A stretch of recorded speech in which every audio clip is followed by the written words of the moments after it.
There's a ship drifting somewhere in the ocean without a crew. The last time someone saw it was over 50 years ago. Its story reminds of that of the Flying Dutchman, a ship that's bound to sail forever and bring disaster to whoever sees it at sea. At least the legend says so. Unlike the Flying Dutchman, the SS Baychimo was definitely real and built for a German company in Hamburg and began as an ordinary cargo ship. It was trading supplies between Hamburg and Sweden in the Baltic Sea starting from 1914. It had a strong steam engine and a hull made of steel. A few years later, it became British property. Then, in the 1920s, a Canadian company purchased it for around $18,000, a huge amount of money back then. The new owner, the Hudson's Bay Company, was actively using the ship for several years. They would often send it on voyages from its home port in Scotland to Siberia, Alaska, the Yukon, and the Northwest Territories. It also passed through the Panama Canal and even the Suez Canal, with fur pelts for sale on board. Sometimes it would also transport passengers. It had completed 9 successful voyages before this strip of good luck came to an end. Starting from the 1930s, SS Baychimo would have trouble with ice and storms. When it first got trapped in ice in October of 1931, some of the crew managed to escape to Alaska. 15 of 22 sailors decided to stay with their vessel and try to save it. They had furs and other valuable cargo worth around $58,000 aboard. The company sent them supplies to survive the winter. They set camp near the ship out of the hatches, tarpaulins, and other materials, and offloaded the cargo. At the end of November, a blizzard rushed through the area, and it seemed like it had taken the ship with it. The ice platform had survived, but the ship broke free. Some of the crew members were sure it had sunk. But soon after, they heard from one of the locals who had spotted their ship around 45 miles away from their camp. The crew moved on with their lives, and the ship started its journey as a runaway vessel.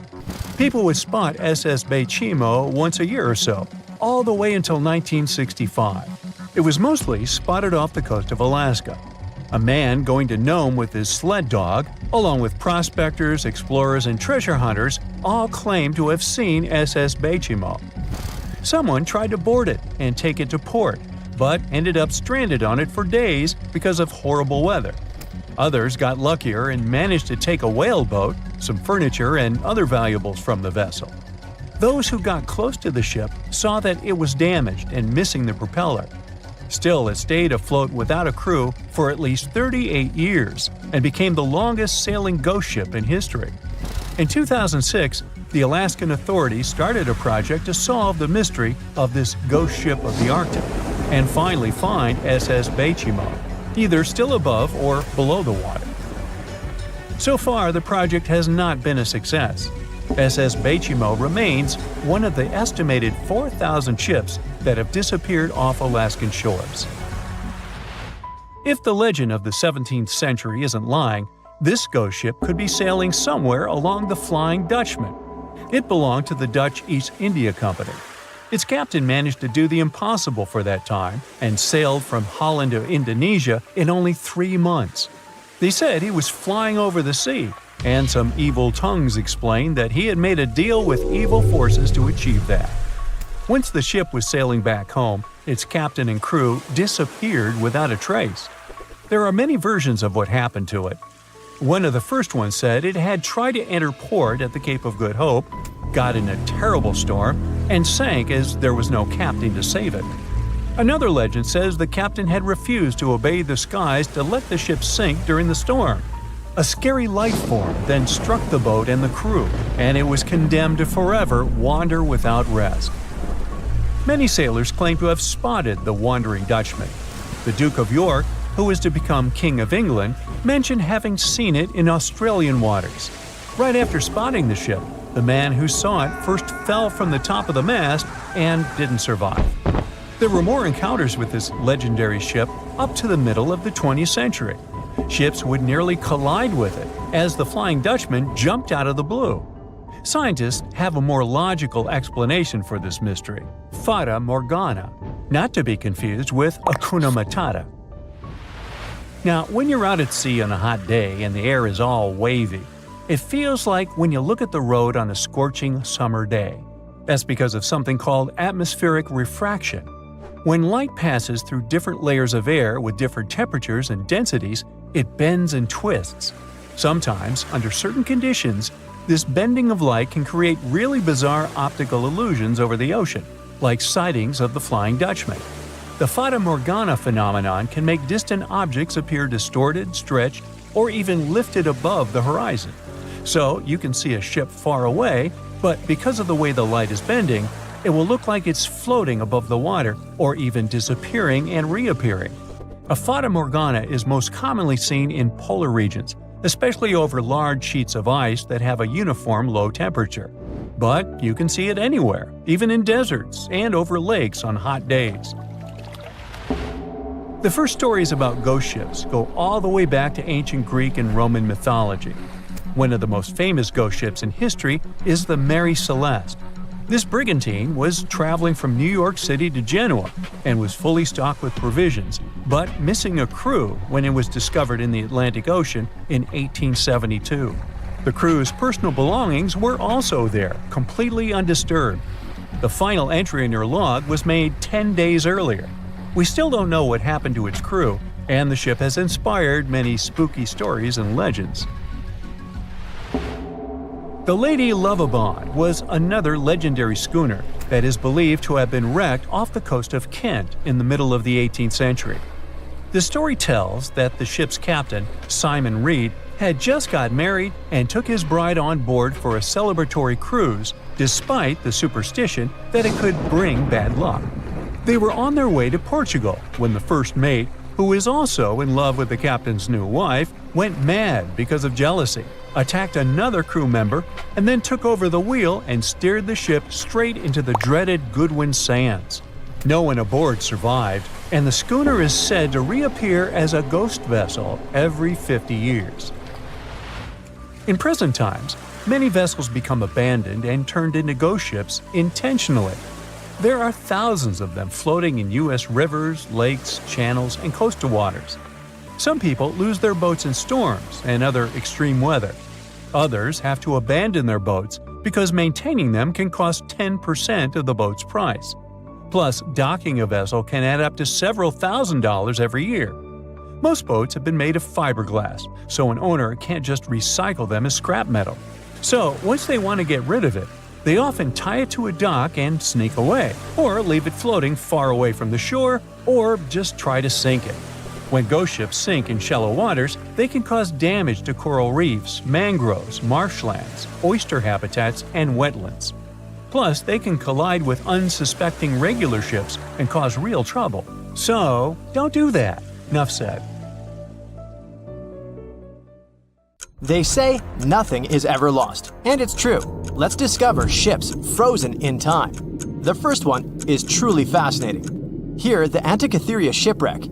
It's a Greek trading ship from the 1st century BCE. It's located on the east side of the Greek island of Antikythera and at the merging point of the Aegean and Mediterranean seas. Around 2,000 years later, in 1900, a group of Greek sponge divers discovered the wreck. They were going to Tunisia, yet they were forced to find shelter from a storm on a nearby island. Since they couldn't go anywhere due to the storm, they decided to look for sponges until the weather got calmer. One of the divers discovered the shipwreck at depths of around 130 feet. Imagine someone going for a sponge hunt, but getting out to the surface with archaeological treasures. The captain of the sponge boat talked to the Greek officials about what they had found. The officials sent 2 ships to the wreckage. The salvage operation was successful, and discoveries are now in Greece's National Archaeological Museum in Athens. The findings included 3 life-sized marble horses, jewelry, coins, and hundreds of works of art, including a 7-foot-tall colossus statue of Hercules. Among these treasures, Antikythera ephebe, a bronze statue of a young man, caught more attention. Because the ephebe doesn't comply with any familiar iconographic model, and there are no known copies of his type, he held a spherical object in his hand. Scholars have different theories of who that person could be, but they are not in a consensus yet. More than 70 years later, Jacques-Yves Cousteau and his team went to the area and recovered hundreds more artifacts and the remains of 4 people. Interestingly, they discovered a complex set of interlocking gears capable of predicting the movement of the sun, moon, and several planets. The mechanism can also show the times of solar and lunar eclipses years into the future. Think of this Antikythera mechanism as an early computer calendar, to plan significant events like agricultural activities, religious rituals, and Olympic Games. These artifacts found in the Antikythera wreckage are some of the most important findings in modern archaeology. Just the Antikythera mechanism itself has changed our perception of the limits of ancient technology. The mechanism has a sophisticated design and was made over 1,000 years ago. After all these amazing discoveries, experts believe that the wreckage site has remained largely unexplored and is mostly because of its location and the landscape of the seafloor on which the ship rests. The wreck is too deep for scuba divers but too shallow to use something like a submersible. A survey made on the seafloor in 2012 showed evidence of a second wreck about 800 feet to the south. It's clear that this area has a lot to offer humanity. What would happen if those sponge hunters didn't go to the area? Scientists found a shipwreck in Antarctica at the bottom of the Weddell Sea 107 years after it sank. The name of the ship was Endurance, and it was the lost vessel of Antarctic explorer Sir Ernest Shackleton. Scientists who laid eyes on it decades later say it is among the greatest undiscovered shipwrecks ever. That is why they filmed the whole discovery. The video shows the remains of the Endurance and proves it is still in remarkable condition. It has been sitting in 10,000 feet of water for over a century, yet it looks like it sank very recently. So the story goes like this. The ship was crushed by ice and sank in 1915. Shackleton and his crewmates had to escape by themselves in small lifeboats. From then on, it was all about survival. Shackleton imagined to get his crew to safety. Then, the ship sank. Yes, this is a pretty impressive story. But why did scientists prize this ship? Firstly, Shackleton's Imperial Trans-Antarctic Expedition sailed to make the first land crossing of Antarctica. Yes, the crew was trapped in ice, but the intention was important. Secondly, it's about the challenge itself of finding the shipwreck. The Weddell Sea is almost always covered in thick sea ice. The same ice that made the Endurance sink. Getting near the presumed sinking location is super hard, let alone being able to conduct research. Experts of the modern expedition team foresaw the time when the lowest extent of Antarctic sea ice would come using satellite images.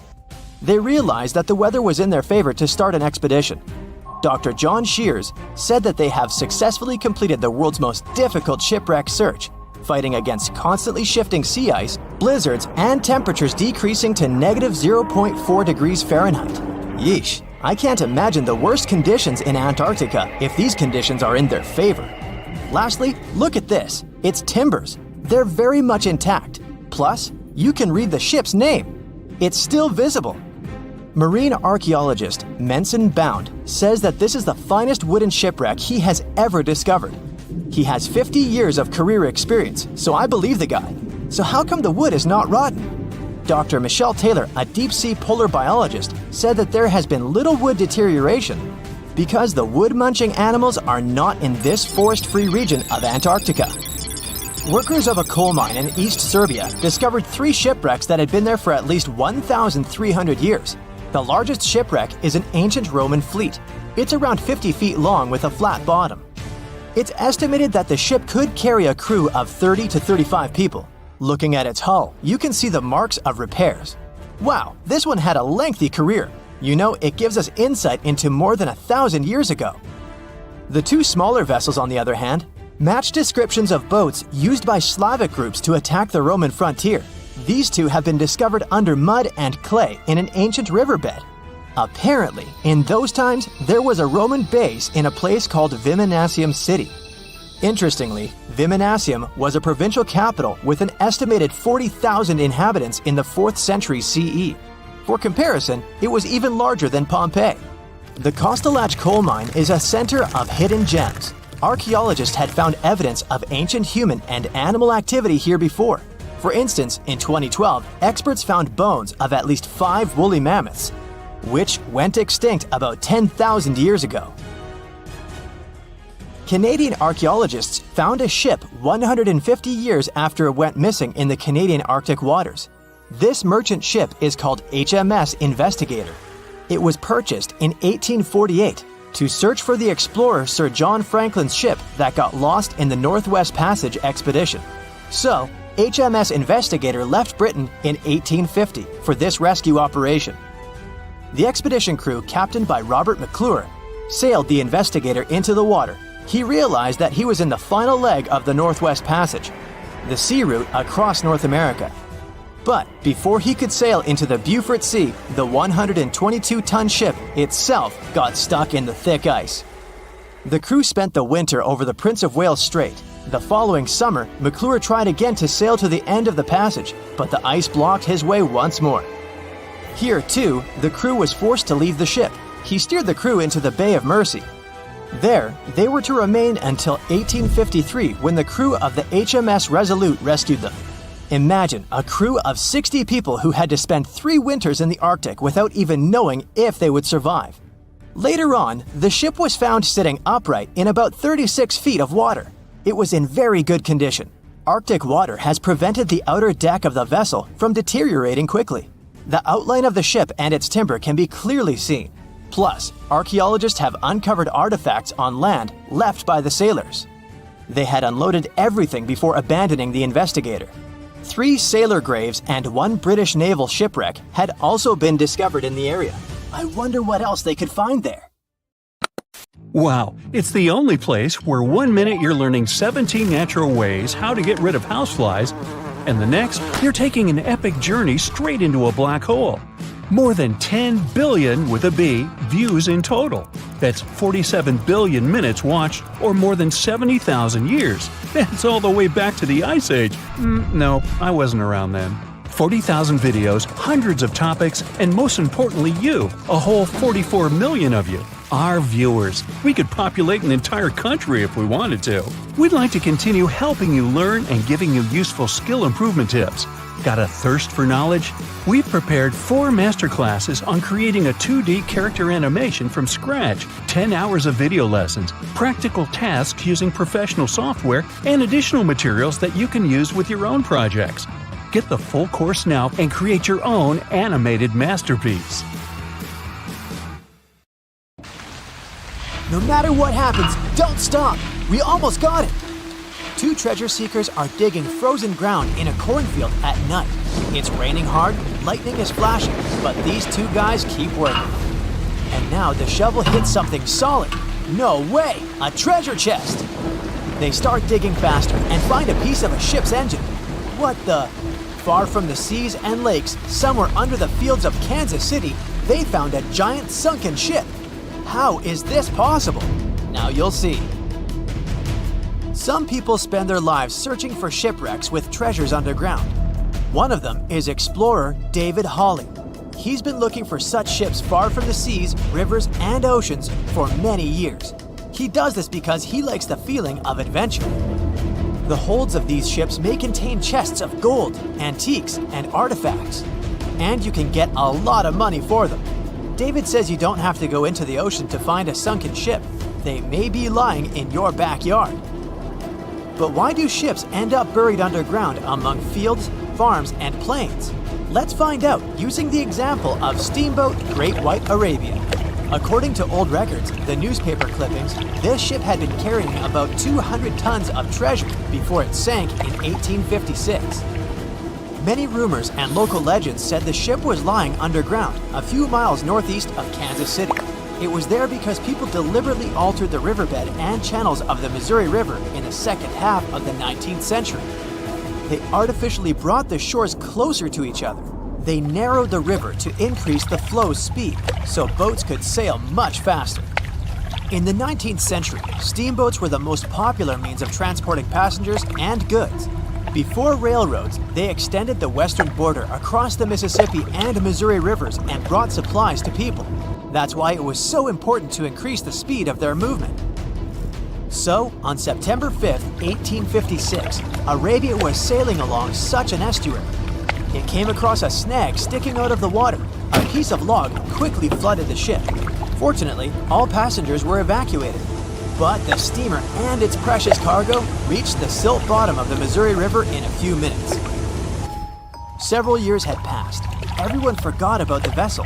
During this time, the course of the Missouri River had changed. But Arabia remained under the wet, muddy bottom. The soil level above it was getting higher, and the ground was losing moisture. Eventually, many decades later, a cornfield formed above the sunken ship. In the 1980s, one farmer owned this area, and he had no idea what was hidden in his territory. David Hawley carefully studied the history of the sunken ships of the USA. He knew that hundreds of steamers had gone underwater all over Missouri, but most of all, he was interested in Arabia, as there were rumors that it was filled with gold and other valuable things. The territory of cornfields in Kansas was vast, but David Hawley knew how to search properly. In 1987, he started working, first together with his brother and father. They collected all the clippings from old newspapers they could find. They were looking not only for information about the steamer, but also for maps of the Missouri River. They tracked its historical changes, checked the dates, and identified a large area where the steamer sank.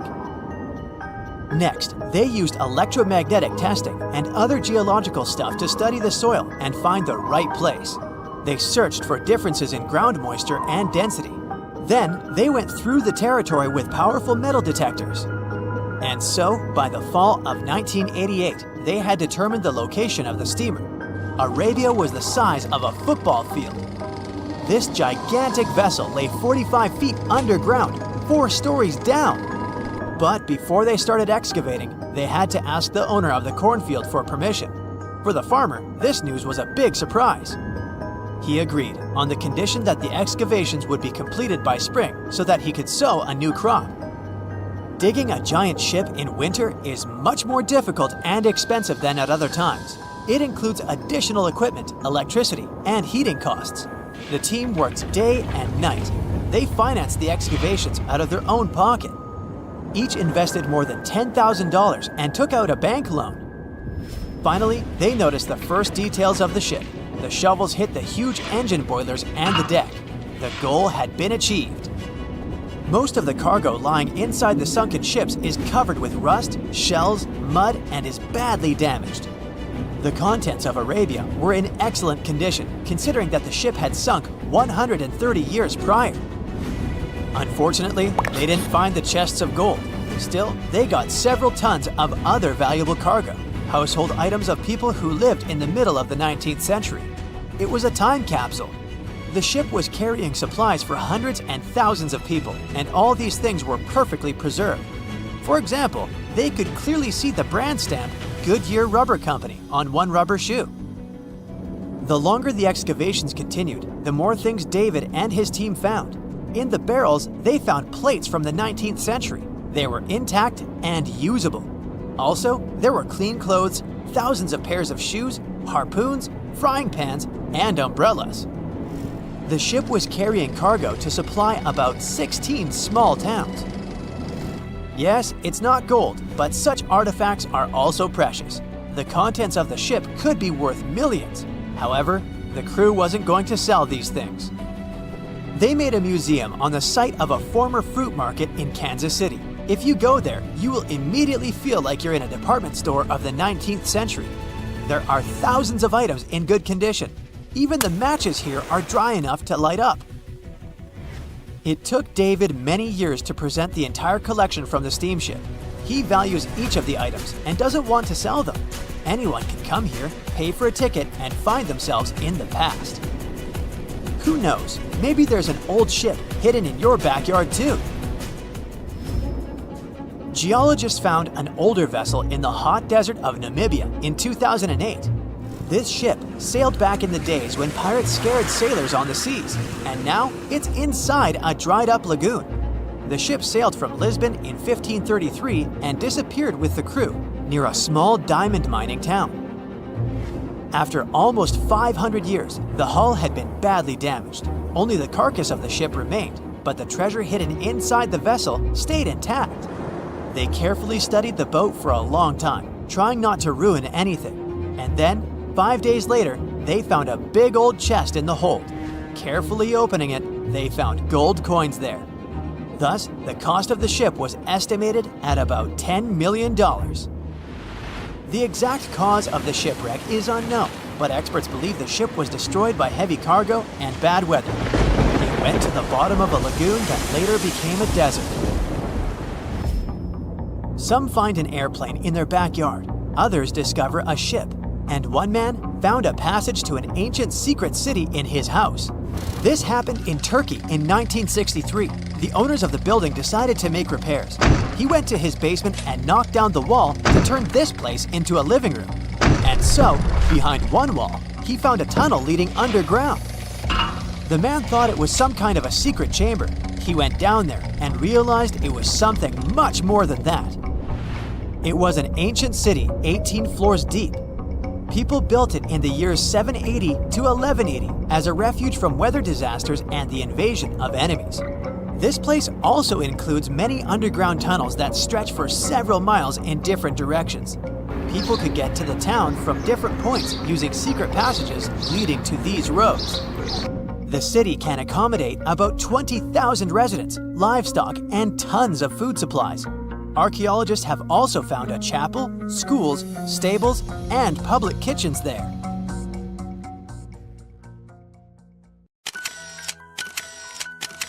At the beginning of the 20th century, somewhere off the coast of West Africa, a German steamship was leaving the port. Suddenly, the weather got worse, and the vessel entered a thick fog. The sailors ran aground on a sandbank close to the shore. Luckily, no one was hurt, and they were even able to save their precious cargo. But the ship was stuck in the sand for good. And it was not alone there. Nearly the entire length of the western coast of Namibia is called Skeleton Coast. If the name sounds scary, that's because it is.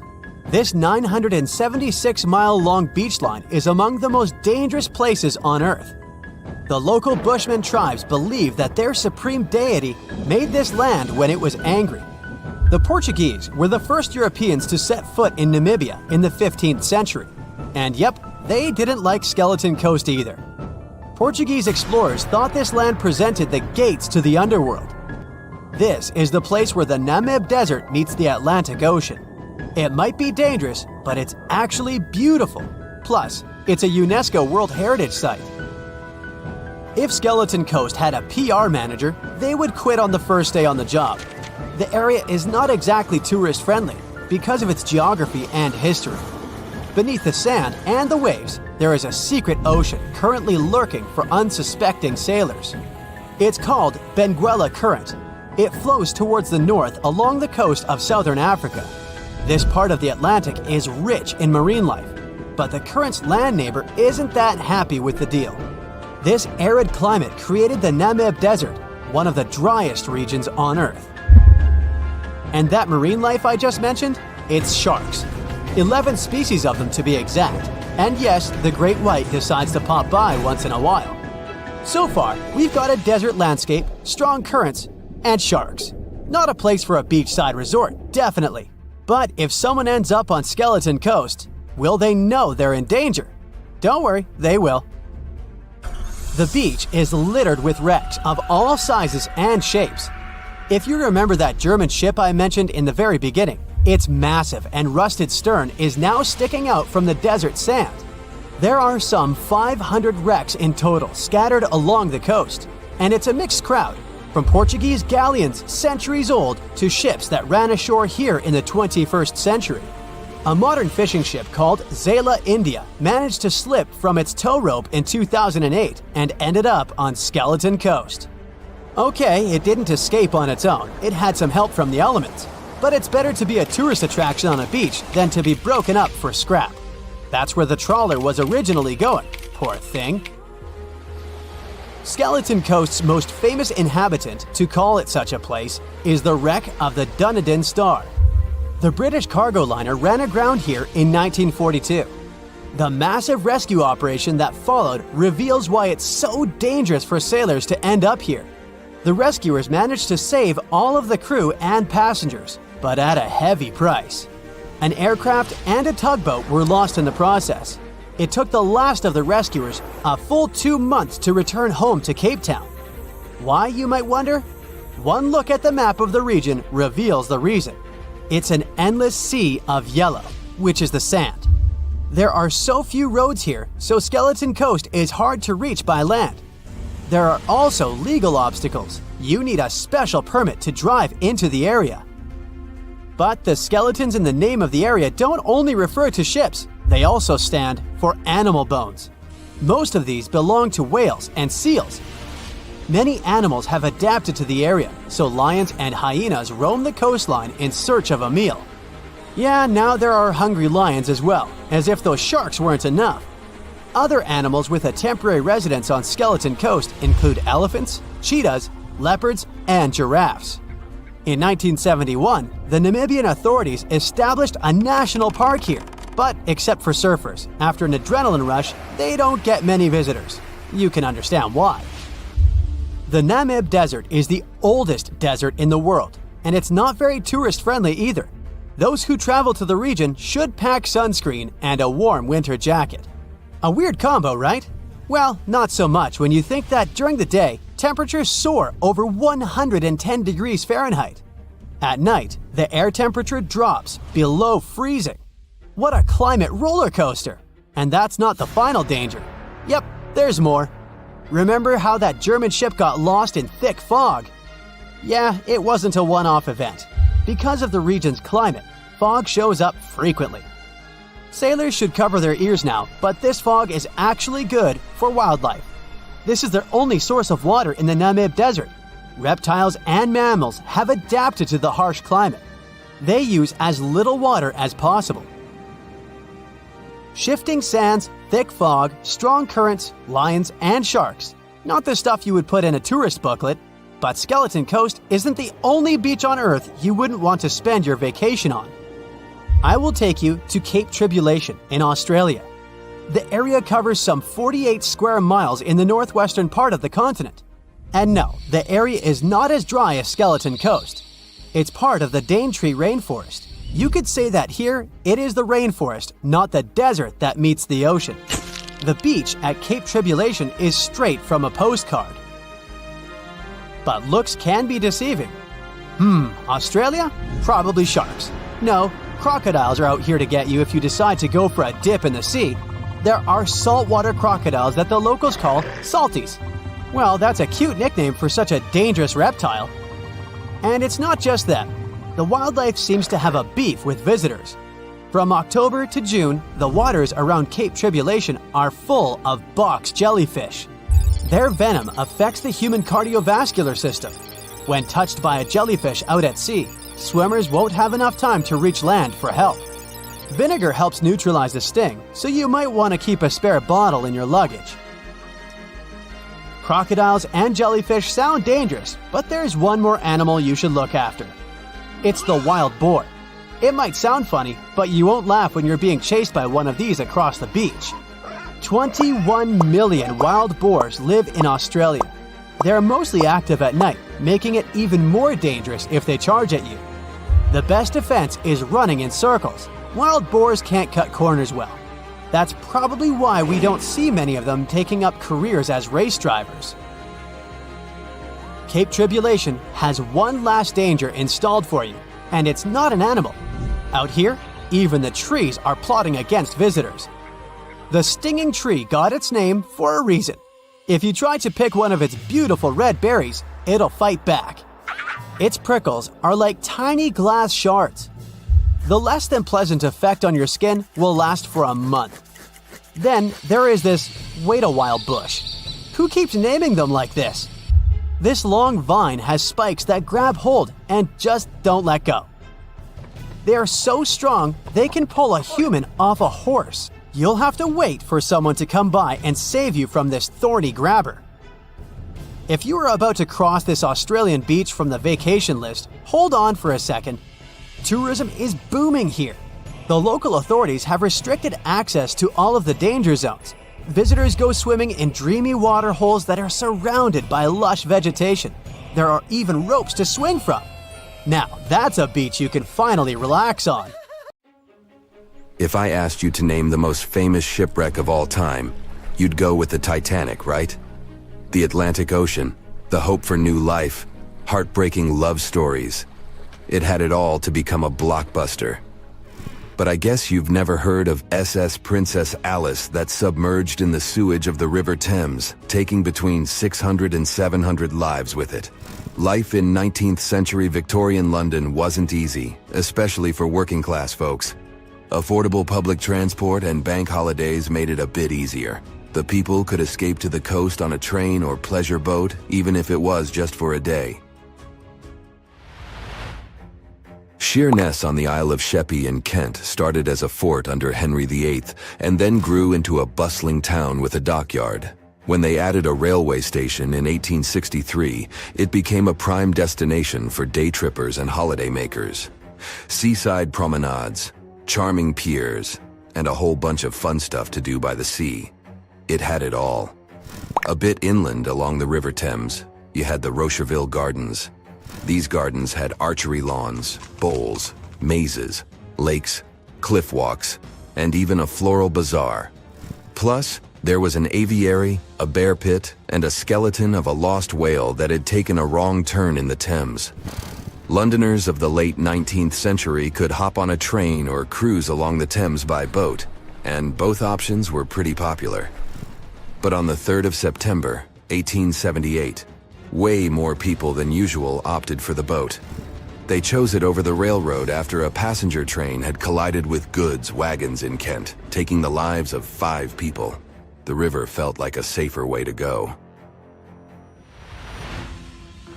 One of the ships available for the trip was the SS Princess Alice.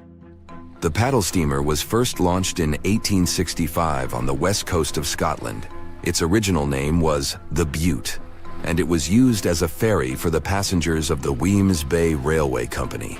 A couple of years later, it was sold and renamed after Queen Victoria's 3rd child. Then, it was sold again and got the nickname the Shah's Boat, as it transported the Shah of Persia up the Thames to Greenwich in 1873. The ship had gone through several alterations in its lifetime. It got new boilers and watertight bulkheads. The Board of Trade had inspected it and marked it safe. In the year of its final voyage, it was officially allowed to carry up to 936 passengers between London and Gravesend in calm water. On the day of the tragedy, Princess Alice was on what was called a moonlight trip downstream from Swan Pier near London Bridge to Sheerness, Kent and back. The trip wasn't expensive, so most of the passengers were from the working class. There was also a musical band aboard to keep the spirits up. The 3rd of September was a bright day, and many families were happy they could catch some final summer sun rays and enjoy fresh sea air. The then owner of the ship, the London Steamboat Company, had several vessels working on the route. The passengers were free to hop on and off different ships. At around 6:30 p.m., after a beautiful day in the open, the SS Princess Alice headed back to Swan Pier. No one kept official lists of passengers, so we'll never know exactly how many people were on board that evening. But they say the steamer was close to its full capacity.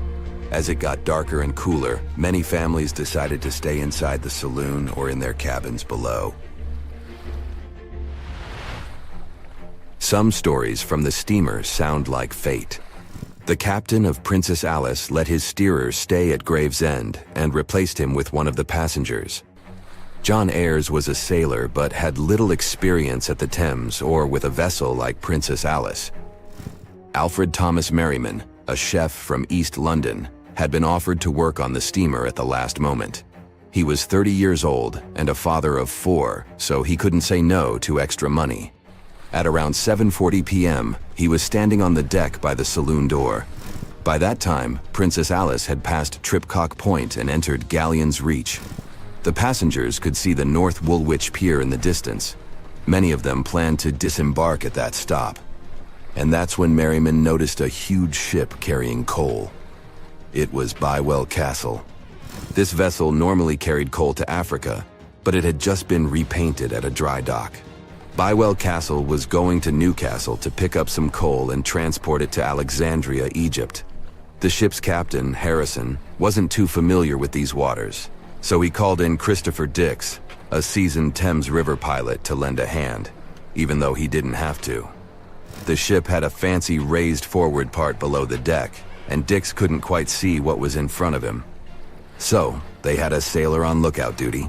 As they set sail from Millwall at the speed of 5 knots, 5.7 miles per hour, they tried to stick to the middle of the river, but other boats had other plans. When they were approaching Galleon's Reach, Dix spotted Princess Alice's red port light, headed their way, but planning to pass on the right side. At the same time, Grinstead, the captain of Princess Alice, was going against the river's flow, trying to find the smooth waters on the south side. He adjusted his course, steering into Bywell Castle's path.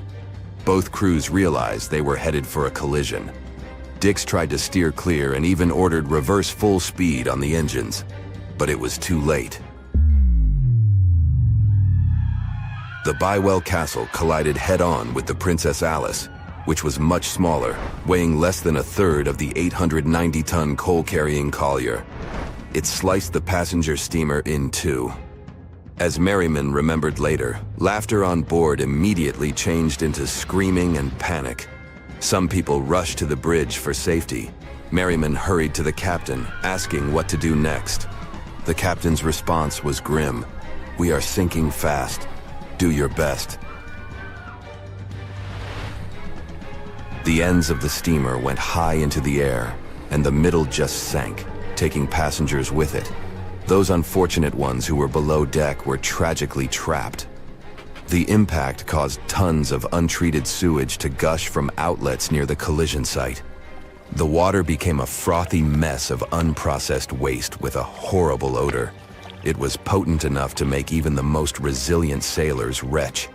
Amid the chaos, passengers struggled for life in the contaminated water. They inhaled lungfuls of hazardous waste without knowing. The crew aboard the Bywell Castle sprang into action. They dropped ropes from their deck, urging Princess Alice's passengers to climb aboard. Anything that could float, from planks to barrels, was tossed into the water to serve as flotation devices for those in need. Other members of their team launched a lifeboat, saving 14 people. Nearby boats, moored along the riverbanks, joined the mission, plucking survivors from the water. Many of Princess Alice's passengers didn't know how to swim, and it was even trickier for ladies wearing long, heavy dresses. Merriman was among the lucky ones who could swim. He first held on to a piece of wreckage, and then, when others got to it, swam away and caught onto a rope hanging over the side of the Bywell Castle. They managed to save around 130 people this way. Another survivor was Robert Haynes, who played in the Princess Alice band. He was fond of ships and had noticed the Bywell Castle a couple of minutes before the collision. He chose not to follow the rest of the band, who went downstairs for a break, and that saved his life. Princess Alice's sister ship, Duke of Teck, arrived 10 minutes too late to assist with the rescue efforts. Only 2 people who had been below deck or in the saloon managed to survive the collision. We still don't know the total count of lives taken on that day, but it's somewhere between 650 and 700. And what makes this story even more tragic is that it has been mostly forgotten. What is a boat doing in the middle of a desert? You would expect to find a seagoing vessel closer to shore. This is the question archaeologists had been asking for decades. In 1988, there was a storm near one of the most important archaeological sites in ancient Egypt. A wooden structure emerged from the sand. It was hollowed out by termites. Scientists were determined to solve its mystery. In 2000, they began excavating the site near Abydos, Ubidos. An American team of experts soon discovered a boat that was 70 feet long, and it wasn't alone. In total, there were 14 boats neatly resting next to each other. It was impossible to completely dig out the boats because of their poor condition. Luckily, the wood was preserved enough to get a sample. Analyses revealed that the boats were around 5,000 years old, the oldest fleet in human history to this date. The time of their construction predates the pyramids at Giza by half a millennium. Each ship of the fleet rested in a vault that matched its dimensions. The room was roughly a third of the size of a tennis court. It had mud brick walls that featured more than 120 drawings of boats. Ancient Egyptians incised them on whitewashed walls that were excellently preserved. Scientists have known about these mysterious chambers for well over a century. 1901, 1902. A British archaeologist, Arthur Weigel, stumbled upon a strange structure west of the River Nile. His team caught a glimpse of the interior walls. Sadly, a section of the roof collapsed, so they had to call off further exploration. Researchers abandoned the site, but its location remained on the maps. The boat's position first led scientists to think that they rested on a bank of the mighty Nile. But there was a problem with this theory. Today, the river flows almost 7 miles west of Abydos. Further studies of the surrounding terrain showed the Nile didn't change its course throughout history. Also, if the boats floated near a dock, they would be in unstable positions. The 14 vessels at Abydos were perfectly parallel to each other. There was only one conclusion possible. Someone had deliberately placed them like that. They must have gone through a lot of effort. Each boat had enough room for up to 30 rowers. These vessels could really float. They weren't models, but scholars still don't know if they actually sailed any body of water in ancient Egypt. This doesn't diminish the importance of the find. Previously, archaeologists found only small-scale models. In King Tut's tomb alone, there were 35 boat models. For a long time, these figurines were the only clues as to how ancient Egyptian vessels looked like. The boat's design confirms that they were the real deal. They are the earliest surviving examples of something called built boats. Ancient people constructed primitive vessels by hollowing out large tree trunks. The alternative was reed that was tied together to form a raft. The boats at Abydos had planks tied together. This was a major breakthrough in shipbuilding. During their lifetime, the boats must have seemed impressive.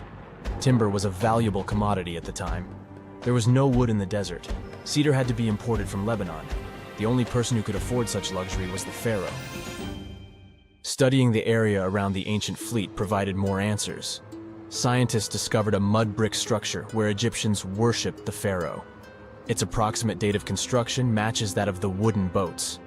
The same bricks out of which this building was made were used to encase the fleet. At the time of their construction, the rooms they were stored in had a ceiling. That's the section that archaeologists stumbled upon in the early 20th century. Just like mummies and coffins, these marvelous ships rested inside splendid vaults. The exterior of these rooms was also impressive. The outer walls originally had a plaster of white limestone. It reflected sunlight. In the desert sun, the structure housing the boats must have shone from miles away. Ancient Egyptian builders used the same technique to cover the pyramids 500 years later. Today, their surface looks jagged, but it wasn't always like this. When they were constructed, the pyramids had a top layer of fine white limestone. Their surface was smooth and it gleamed in the sunlight. Instead of stairs, the outer layer of the pyramids was more of a sleek ramp. Archaeologists were left with one final question. Which pharaoh owned the fleet? The answer lay just a mile from the site.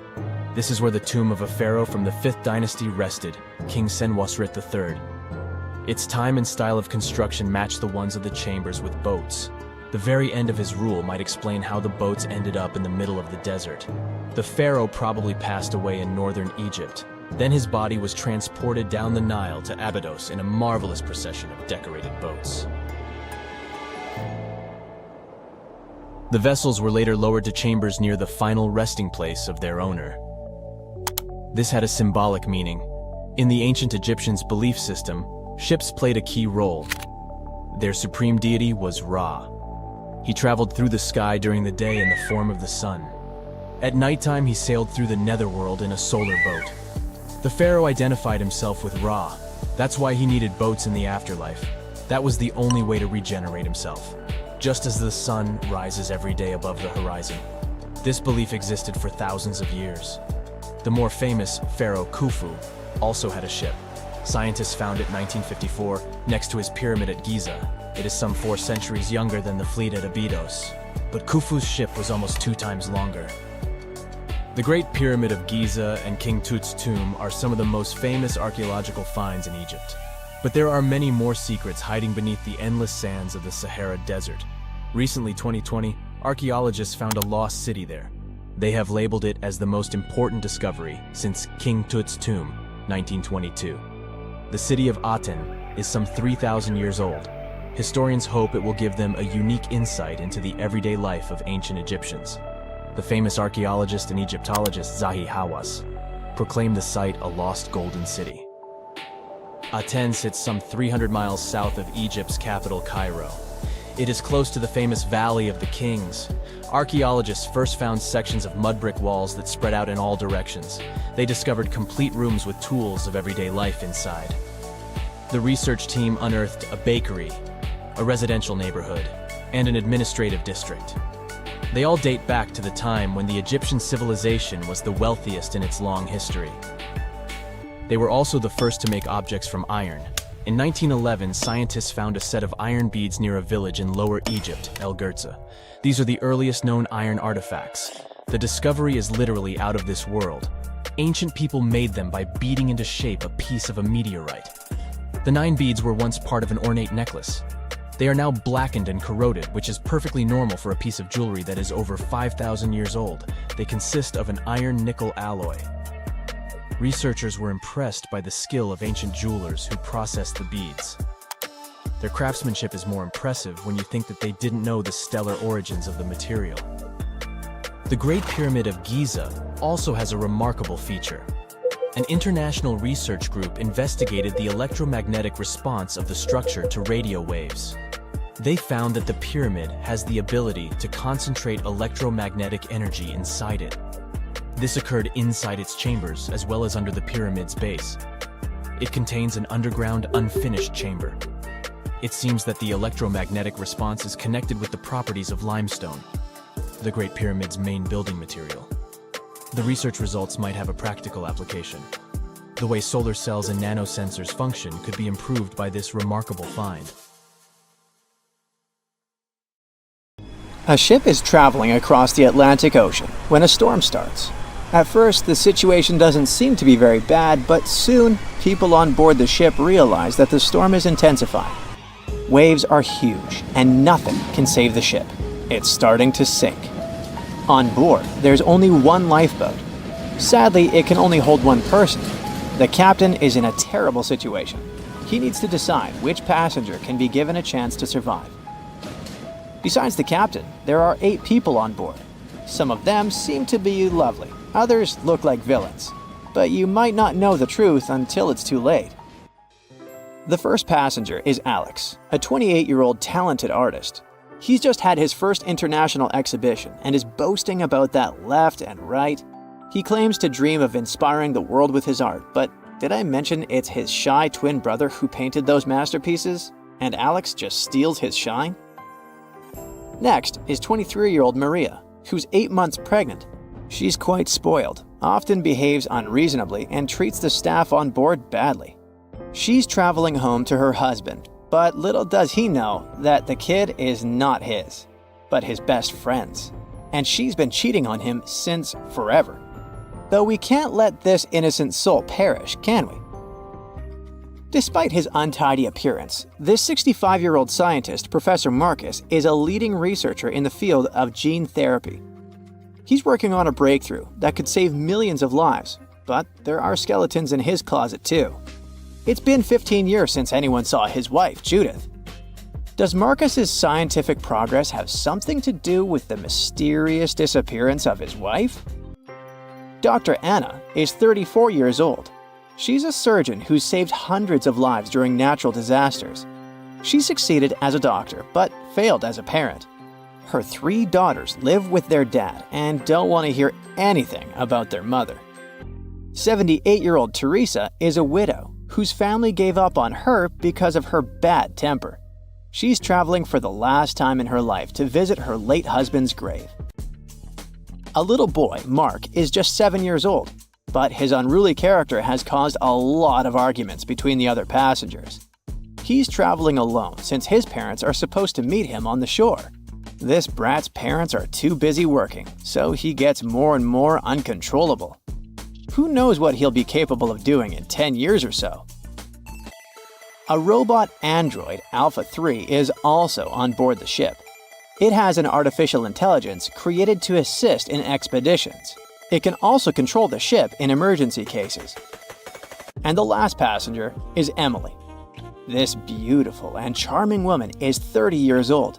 She lives off of powerful, old, rich men and has enough money to burn. She hasn't worked a single day in her entire life and just travels the world. To make his choice, the captain invites each of the passengers to listen to their stories. He asks each of them just one question. Why would you be the one to survive? Alex says, "You see, my art can inspire and change the world. Looking at my works, they help people see the beauty of life, especially during difficult times. I must continue living. I have so much to show through my paintings." Maria answers, "Can't you see that a new life is growing inside my body? It's me and my unborn kid who must survive. We risk losing a talented doctor or an artist in the future. It's not just my life we're talking about." Professor Marcus says, "My work is not finished yet. It might save thousands of lives. I'm close to a breakthrough and I need to live to make it." Dr. Anna says, "My hands save lives. I have proven many times that I can do the impossible in extreme conditions. The world can't lose my skills and knowledge." The elderly woman begs, "Please, you must understand me. I might have lived a long life, but I want to see my husband's grave." Mark says, "I'm still a kid. My parents are waiting for me at home. I want to hug my mom and dad." Alpha 3 states that it was created to serve and help people. Its ability to analyze situations and make rational decisions in a crisis can be used to prevent future disasters. Emily admits, "Look at me. Doesn't every person have their unique value? I'm young and beautiful, and I have a lot of potential. Surely you see it." The captain is desperate. How can he, a mere mortal, decide who should live and who he should take this chance away from? After pacing his cabin and hitting the walls with his fists, he decides to estimate passengers' value and see how useful they are. Alex, as a talented artist, can influence society through his art, providing inspiration for thousands of people who will see his masterpieces. But no one knows where his ego can bring him. Plus, remember who the real artist is. Saving Maria means saving her unborn child. But however cynical it may sound, the contribution of these two lives to the future of society is assumed, but not guaranteed. What if that child grows up to become a criminal? Professor Marcus can indeed provide significant benefits to society through his scientific research, but he isn't young. What if he doesn't live long enough to finish his work? Dr. Anna is a surgeon. She's already saved a lot of lives and will definitely continue to do so in the future. Her ability to provide immediate medical assistance in critical situations makes her one of the most valuable candidates for survival, since she can directly and regularly save lives. At the same time, she is a terrible mother, and it'll definitely influence the lives of her daughters. Teresa is living history and experience, but unfortunately, her ability to continue contributing to society is limited. In simple words, she's old, and we don't know how much time she has left. Mark is in a similar situation. He has the potential for a long and productive life, but his immediate contribution to society is limited. His survival is based on the potential for future contribution, which is difficult to estimate at the moment. Alpha 3 can provide valuable technical assistance and functional support, but as a robot, it does not add to human well-being directly. As for Emily, despite her beauty, her achievements are minimal. On the other hand, she's only dating wealthy and influential people, and thus has a lot of influence on society of her own. Now, from the perspective of how much profit each of the passengers can bring, saving Dr. Anna seems to be one of the most logical choices. Her knowledge and skills can save many lives in the future, which means the greatest good for the greatest number. But let's have a look at the captain's choice. In the end, after listening to all the passengers and pressed for time, the man decides to save Emily. Can you figure out why he's made such an unexpected choice? Write your answer in the comments below. You can also pause the video to think it over. Okay, I suppose you're ready for the answer to be revealed. You see, even though each passenger presented very compelling arguments for why they should be saved, the captain was particularly moved by Emily's charm and attractiveness. And even though there were more logical candidates in terms of utilitarianism and humanism, the captain succumbed to his personal feelings and preferences, which influenced his decision. This riddle illustrates that in real life, people often make choices based on their sympathies and preferences rather than logic or public benefit. This is because emotions and personal relationships can have a strong influence on our perception of situations and decision-making. Here's a real-life example. HR managers tend to choose candidates they like or share common interests with, and it doesn't matter that other candidates might have more suitable skills or experience. This phenomenon is known as the similarity effect. Now, I've got an important question for you. Which passenger would you save? Share your choice in the comments. But I'd like to remind you that there is no correct answer. In 1945, 5 TBF Avenger aircraft took flight for a routine training exercise around the Bermuda Triangle. In the middle of the exercise, the planes were struck by intense rain and heavy winds, despite the clear weather forecast. The pilots became extremely disoriented and radioed the base to report that their navigational equipment had stopped working. The last thing the base heard was, "When the first plane drops below 10 gallons, we'll all go down together," and then static. The 5 planes and their 14 crew members were never seen or heard from again. On his very first voyage to the New World in 1492, Christopher Columbus sailed through the Bermuda Triangle. Columbus reported that one night when he was on the deck of the ship, he noticed a giant light appear in the distance, unlike anything he had ever seen before. Columbus looked at his compass for direction, and it gave off erratic readings. You might have noticed that the Bermuda Triangle doesn't appear on any world map. This is because official institutions refuse to acknowledge that the area actually exists. A popular theory suggests that rogue waves are responsible for the many disappearances. Rogue waves are called extreme storm waves by scientists. They occur when different weather patterns take place at the same time and cause large unexpected waves. Witnesses say that the waves look like giant walls of water. These waves could explain why ships go down fast and without leaving any trace. The Bermuda Triangle is home to some pretty intense and unexpected weather. Storms build up quickly and unexpectedly, then disappear soon after. If you blink, you might miss it. This could explain why few distress signals are issued. Pilots and sailors never saw the weather coming. No one knows exactly how many ships and planes have disappeared in the Bermuda Triangle. The rough estimate is 50 ships and 20 planes. Most of the time, the disappearances had no explanation and no wreckage has ever been left behind. Another bizarre theory trying to solve the Bermuda Triangle mystery comes from Charlie Berlitz. He insists that the area is home to the lost city of Atlantis. The missing ships and planes and malfunctioning equipment, according to him, were all caused by rays of energy let out by the special energy crystals that power Atlantis. While this sounds silly, Berlitz's theory was convincing enough that over 20 million people bought his book worldwide.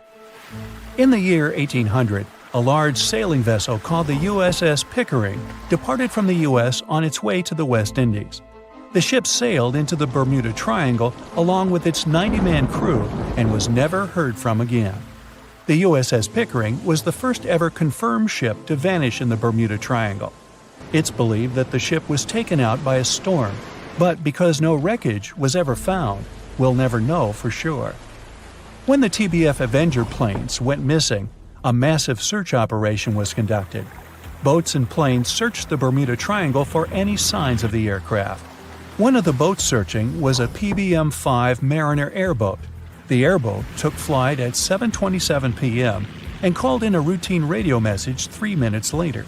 Then, it was never heard from again. No trace was ever found of the rescue airboat or the 5 Avenger aircraft. An enormous investigation was launched into the disappearance of all these vehicles, but nothing was ever discovered. This particular area of the ocean is one of the most heavily traveled shipping routes in the world. Some skeptics believe that this fact solves the mystery. Statistically, the busier the area, the higher the frequency of accidents and disappearances. While this makes sense, it's not the frequency of disappearances that's responsible for the mystery of the Bermuda Triangle. It's the lack of explanation or wreckage found. On the ocean floor, decomposing organisms let off large concentrations of methane gas that gets trapped under the water. This gas can build up until, boom, it ruptures. The gas surges up to the surface and erupts. If a ship was in the area of one of these ruptures, the water would become much less dense and cause the ship to sink rapidly and without warning. Scientists believe this could be the cause of the many disappearances in the Bermuda Triangle. While this theory makes a lot of sense, it doesn't seem too likely. The U.S. Geological Survey has stated that no large releases of gas are believed to have occurred in this area for the past 15,000 years. The ocean floor is made of rocks containing a lot of magnetite. It's more like iron. Magnetic fields react to high concentrations of magnetite on the ocean floor, which may start a sort of conflict between the two. It can often lead to various weather anomalies and, as a result, navigation issues. And, naturally, any changes in the ocean floor or the Earth's magnetic fields influence the Bermuda Triangle a lot. Since the magnetic field is constantly moving, it might be also taking the Bermuda Triangle with it. Now that people know where the triangle is, it's easy to avoid it. It supposedly moves eastward together with the magnetic poles, but scientists still can't answer where exactly it will be in a couple of years. Some people blame all the disasters on the extraterrestrial paranormal activity. Others suppose it's all about raging natural phenomena. There's another triangle in Lake Michigan. Just like the one near Bermuda, the Michigan Triangle got its shady reputation for some disappearances. The first recorded one dates back to 1679. A large vessel, one of the largest of that time, set out on an expedition. Yet once it got in the sinister triangle, it never came back. Much later, an aircraft disappeared in this triangle. The skies are usually very clear there, but back in 1883, some people witnessed abnormal things in the area. Some claim to have seen large blocks of ice falling from the skies, and the crew even managed to save one as hard proof. Meanwhile, the Pacific Ocean Mystery Area is another sinister triangle. Off the south coast of Japan, not far away from Tokyo, there's a sea where plenty of ships met their doom, disappearing without a trace in these waters. They call it the Devil's Triangle. Some scientists believe the cause of anomalies is the environmental changes. Also, there's a really high concentration of methane hydrates on the bottom of the ocean in the Pacific Triangle area. You're deviating from your original course and sailing in the wrong direction. There's the Caribbean Sea near the triangle, peppered with small islands. The seafloor here isn't deep. The ship can get in shallow waters. And now the ship is stuck on a shoal, and you have no idea where you are. If this were the 21st century, the ship's captain would be able to reach the shore using GPS and other modern navigation. But the most interesting thing is that the compass would work correctly this time, since the magnetic North Pole hasn't already coincided with the true one for a long time in the territory of the Bermuda Triangle. The agonic line is somewhere far away from here. There are no problems with navigation now, but for some reason, this is where ships disappear. In fact, not just here. Throughout the Atlantic Ocean, there are places where many more ships were gone. The Bermuda Triangle is not even in the top 10 of such places. One of the main reasons why many ships are lost here is that one of the most popular shipping routes in the Atlantic passes through the Bermuda Triangle. And the more ships in one place, the more shipwrecks. Simple probability. Then, it just starts getting weird. Other theories say that there's a space-time rift in this region. Ships and planes fall into this rift and end up in the past or the future. But for some reason, there's not a single proof of this myth. There's no reason to think that the rift is hidden somewhere here. The base of an extraterrestrial civilization is located in the Bermuda Triangle. Visitors from other galaxies steal sea vessels along with the crew, so no one finds the wreckage of the ships. This is also a popular myth that has no scientific justification. The Kraken lives somewhere in the triangle. It's a huge squid that sinks ships and also is a legend that sailors tell each other. However, gigantic squids live in the depths of the ocean. They can grow to the size of half a train car, but no cases have ever been recorded where they sunk a large vessel. And in the area of the Bermuda Triangle, they have never ever been seen. People in the past didn't know about the existence of these creatures, so when they saw them for the first time, they described them as huge, terrible monsters. Giant squids are some of the most elusive creatures on Earth, and scientists had to use sonar equipment to find them. They don't like to leave the dark depths and are likely to be afraid of the sound of any ship.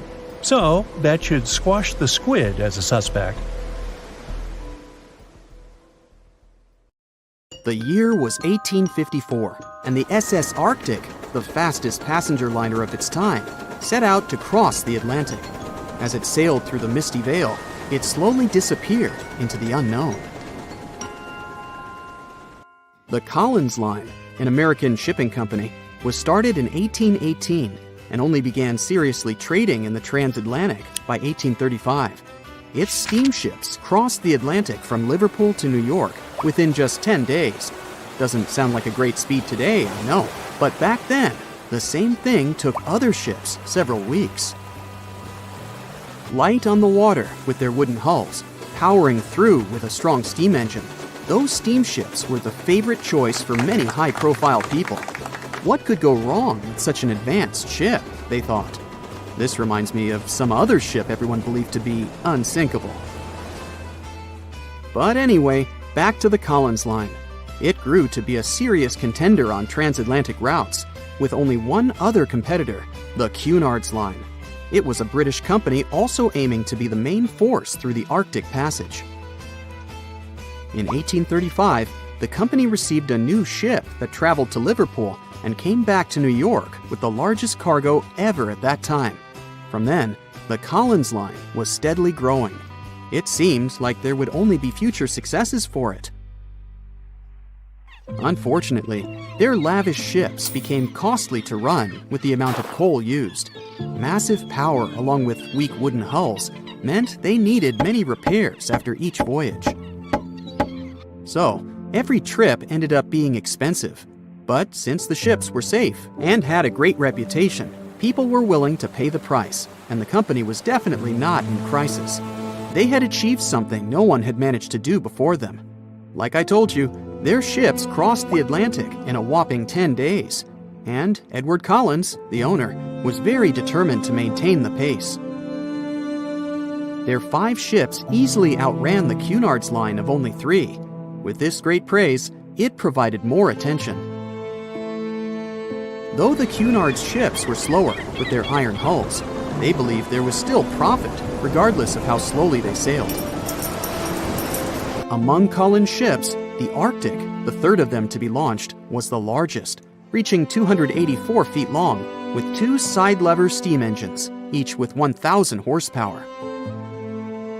The paddle wheels made 16 revolutions a minute when at full speed. At the time of its launch, the press called it the most stupendous vessel ever constructed in the United States.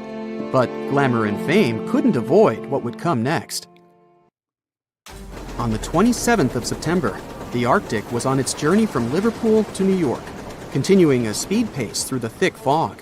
It's possible that by that moment, after 4 years of record-breaking trips, the crew became overconfident with their sailing and the ship.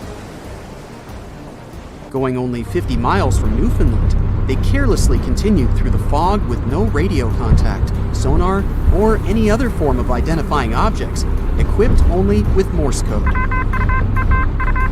A smaller ship, the SS Vesta, which operated as a fishing vessel, often worked around Newfoundland.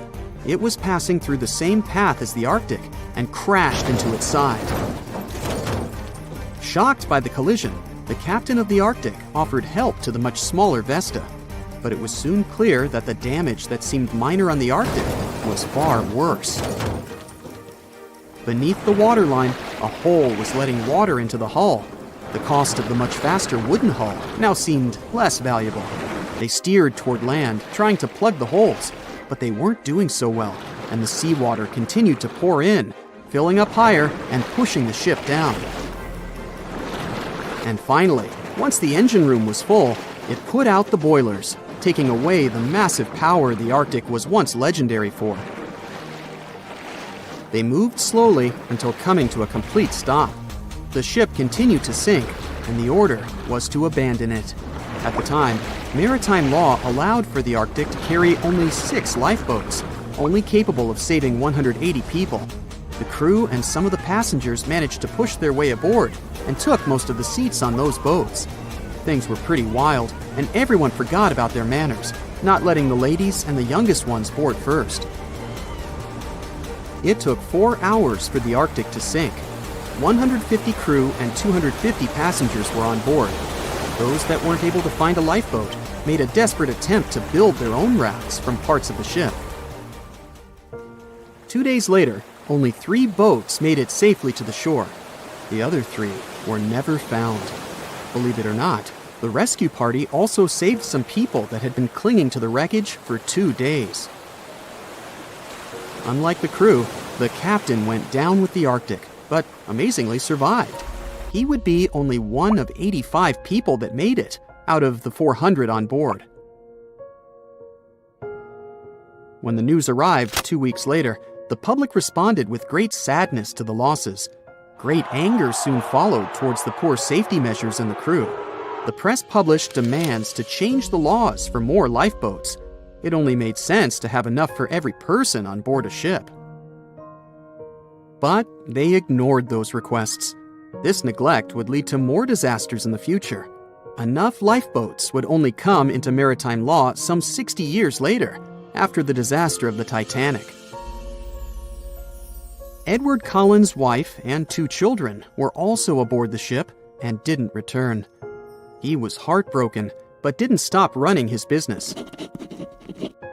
The Collins line still had a reputation to uphold, the biggest, fastest, and most luxurious on the Atlantic. Edward Collins would now build an even better ship than any other. It was named the Adriatic, and it was the largest ship in the world, 354 feet long. With 2 alternating steam engines that had never been built of this size. These steam engines at the time were at the height of engineering, though today you can only see them in models and toys. With the new addition of 2 masts, the Adriatic would also be able to sail if needed. Luckily, they made some lessons from the disaster of the Arctic. But before their new ship, the Adriatic, was built, another disaster had occurred. The sister ship of the Arctic had also sunk. They believe this second ship was desperate to stay in front of the Cunard's line and hit an iceberg somewhere during the race. This weird contest took the lives of 141 people. The desperation of Collins and his weakly built hulls pushed the company towards bankruptcy in 1858. The newly built Adriatic, costing over $1 million, had only made 1 voyage in the end. And even that voyage was considered a disaster. The ship collided with a tugboat. It still managed to finish its maiden voyage at a suitable time. After the company had gone bankrupt, they had to sell the ship for only $50,000. They removed the great giant engines, replacing them with only sails. Although it was once the greatest ship on the high seas, it was only 30 years later until it was abandoned, labeled irreparable, and anchored in a river. The other remaining ships were also sold and only used for parts.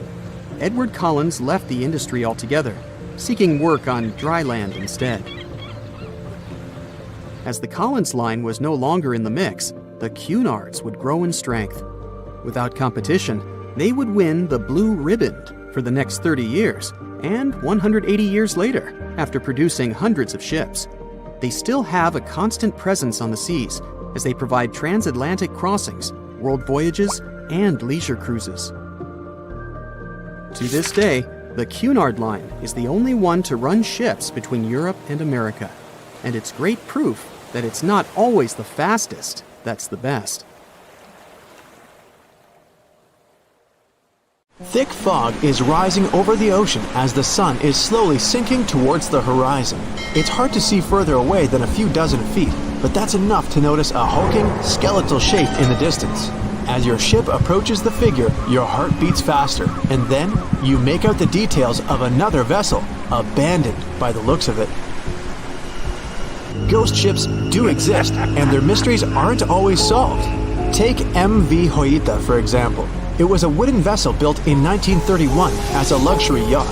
It had served well to various people over 20 years before it was bought by a Samoan sailor and became a merchant ship. In 1955, though, Hoita's service came to an abrupt and mysterious end. On October 3rd, it set sail for another trading voyage that should have taken no more than 48 hours. Delays happen in the sea, so when Hoita didn't arrive on October 5th as scheduled, there was little worry yet. But then it failed to come on the following day too. There was no distress signal or any other sign of Hoita's presence anywhere between its departure and arrival points. A search and rescue party was dispatched to find the ship, and for 6 days, they were scouting the area of nearly 100,000 square miles. On October 12th, the mission returned to the base empty-handed. Hoita vanished without a trace. It was only a month later that another merchant ship, Tuvalu, noticed the missing vessel far away from its route, drifting in the open sea and listing heavily. The sailors boarded the ship and found that all of its crew and passengers, 25 people total, were missing, along with all the cargo the vessel had been carrying.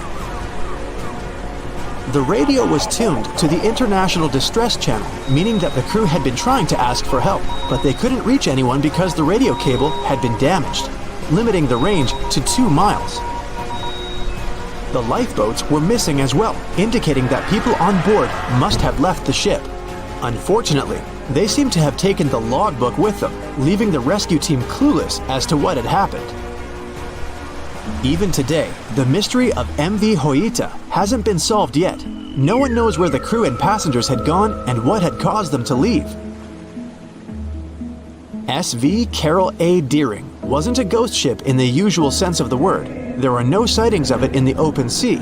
Instead, it was found on the shore, but the circumstances of it running aground are a puzzle shrouded in mystery. Carol A. Deering was built in 1919 in Maine, and it was a large vessel made for commercial voyages. Unfortunately, despite its large cost of construction, it had only served for a year before its last trip. July 19, 1920. The ship was traveling from Puerto Rico to Rio de Janeiro via Newport News to deliver a cargo of coal. It was almost halfway to the final destination when the captain fell seriously ill, and the crew turned back to drop him and his son off and replace the captain. The voyage went without incident, but when it came to Barbados in December to resupply, there were strange moods among the crew. The first mate didn't seem to be happy with the new captain. No one paid much attention to it back then, when they probably should have. The last sighting of Carol A. Deering at sea was on January 28, 1921, when a lightship noticed it off the coast of North Carolina. There was some commotion on the quarterdeck of the ship, where the crew were normally not allowed. Then, another vessel sighted it, but there was already no one on the decks. On January 31st, the merchant ship was found hard aground in the Diamond Shoals, a site notorious for numerous shipwrecks that had been occupying there for centuries. When the search and rescue party boarded the ship, they found it abandoned, the log and personal belongings of the crew gone, along with the 2 lifeboats. There is still no answer to what happened on board of Carol A. Deering that January, although the most popular version was mutiny. Maybe we'll never find out the truth though. SS Baychimo is perhaps one of the most notable ghost ships in history. This large cargo steamer was built in 1914 in Sweden and plodded its way dutifully over 16 years, trading provisions for pelts with native tribes of Alaska and Canada. But then, on October 1st, 1931, Baychimo got caught in pack ice. At first, it seemed the crew would be able to wait it out and continue on their route because the ship broke free in a couple of days. But in less than a week, it became caught again, this time for good. In another week, a rescue party was sent to fetch 22 of the Baychimo's crew, while another 15 remained behind to wait through the winter if necessary and get the ship back. But a month later, after a powerful blizzard struck their camp, the sailors went out of their shelters only to find the ship gone. Luckily, a few days later, a native hunter told that Baychimo hadn't been lost yet. He'd seen it about 45 miles from where they had been stationed. They managed to track it down, but decided the ship wouldn't survive the winter. So they took the most valuable cargo from its hold and abandoned it. They were wrong though. SS Baychimo did survive that winter, and many more that followed. When the ice broke, it sailed away on its own, drifting listlessly along the shores of Canada and Alaska. There were numerous sightings of the ghost ship, sometimes adrift in the open sea, and at other times stuck in the pack ice again. People attempted to board and salvage it, but weather conditions or lack of equipment always prevented them. SS Baychimo was last sighted by native Alaskans in 1969, 38 years after its abandonment. What became of it later remains unknown. The story of SS Orang Medan is one of the most puzzling and harrowing ghost ship stories of the 20th century. No one even knows for sure if the ship even existed in the first place. It wasn't recorded in Lloyd's Shipping, the International Register of Ships, which makes it either a tall tale or a vessel that avoided being officially recognized for some shady reasons. In any case, the accounts as to what happened to the Medan vary. According to most reports, it was carrying some unknown cargo in the Indonesian waters when a distress call was received by another ship in the vicinity. The officer on duty heard an SOS message, but its contents are different depending on the accounts. The message did not repeat, and the crew of Medan didn't answer to any attempts to contact it back. The ship that received the distress call hurried to the rescue, but they only reached the vessel the following day, when it was already drifting and slightly listing. When the rescuers boarded the ship, they found that none of the crew had survived. However, one lifeboat was missing, which implied that there was at least one crew member who managed to escape. What happened to the rest of the people on board remains a mystery to this day. Still, there are no hard facts about this story, so we might never find out whether SS Orang Medan was actually a ship and not a thing of fiction. SV Sabrina was a 3-mast sailing barge built in 1873 for river trade ships in South America. She served for well over 4 decades, proving to be a sturdy and reliable ship. It was later transferred to Europe, where it continued serving its purpose well. But then, in October 1917, Sabrina set sail on a regular voyage only to be found ashore several days later. Mysteriously, although the ship was perfectly intact, the entire crew of 5 and the captain were gone. There is no direct evidence or hard facts as to what really happened that day. The most convincing theory is that the crew were washed away from the deck because of an underwater explosion. And then the ship sailed ahead without them, but the truth, as always, remains unknown. The airplane involved was a Beechcraft Bonanza single-engine aircraft. On board, pilot Bruce Gernon had 2 passengers, his father and business partner. They took off from Andros Island in the Bahamas and headed northwest for the Florida coast. It was December 4, 1970. If you draw up a map, trace a line connecting the island of Bermuda, Puerto Rico, Miami, and back to Bermuda, what do you get? Yes, it's a triangle, a sinister polygon known for mysteriously swallowing over 2,000 ships and 200 aircraft over the centuries.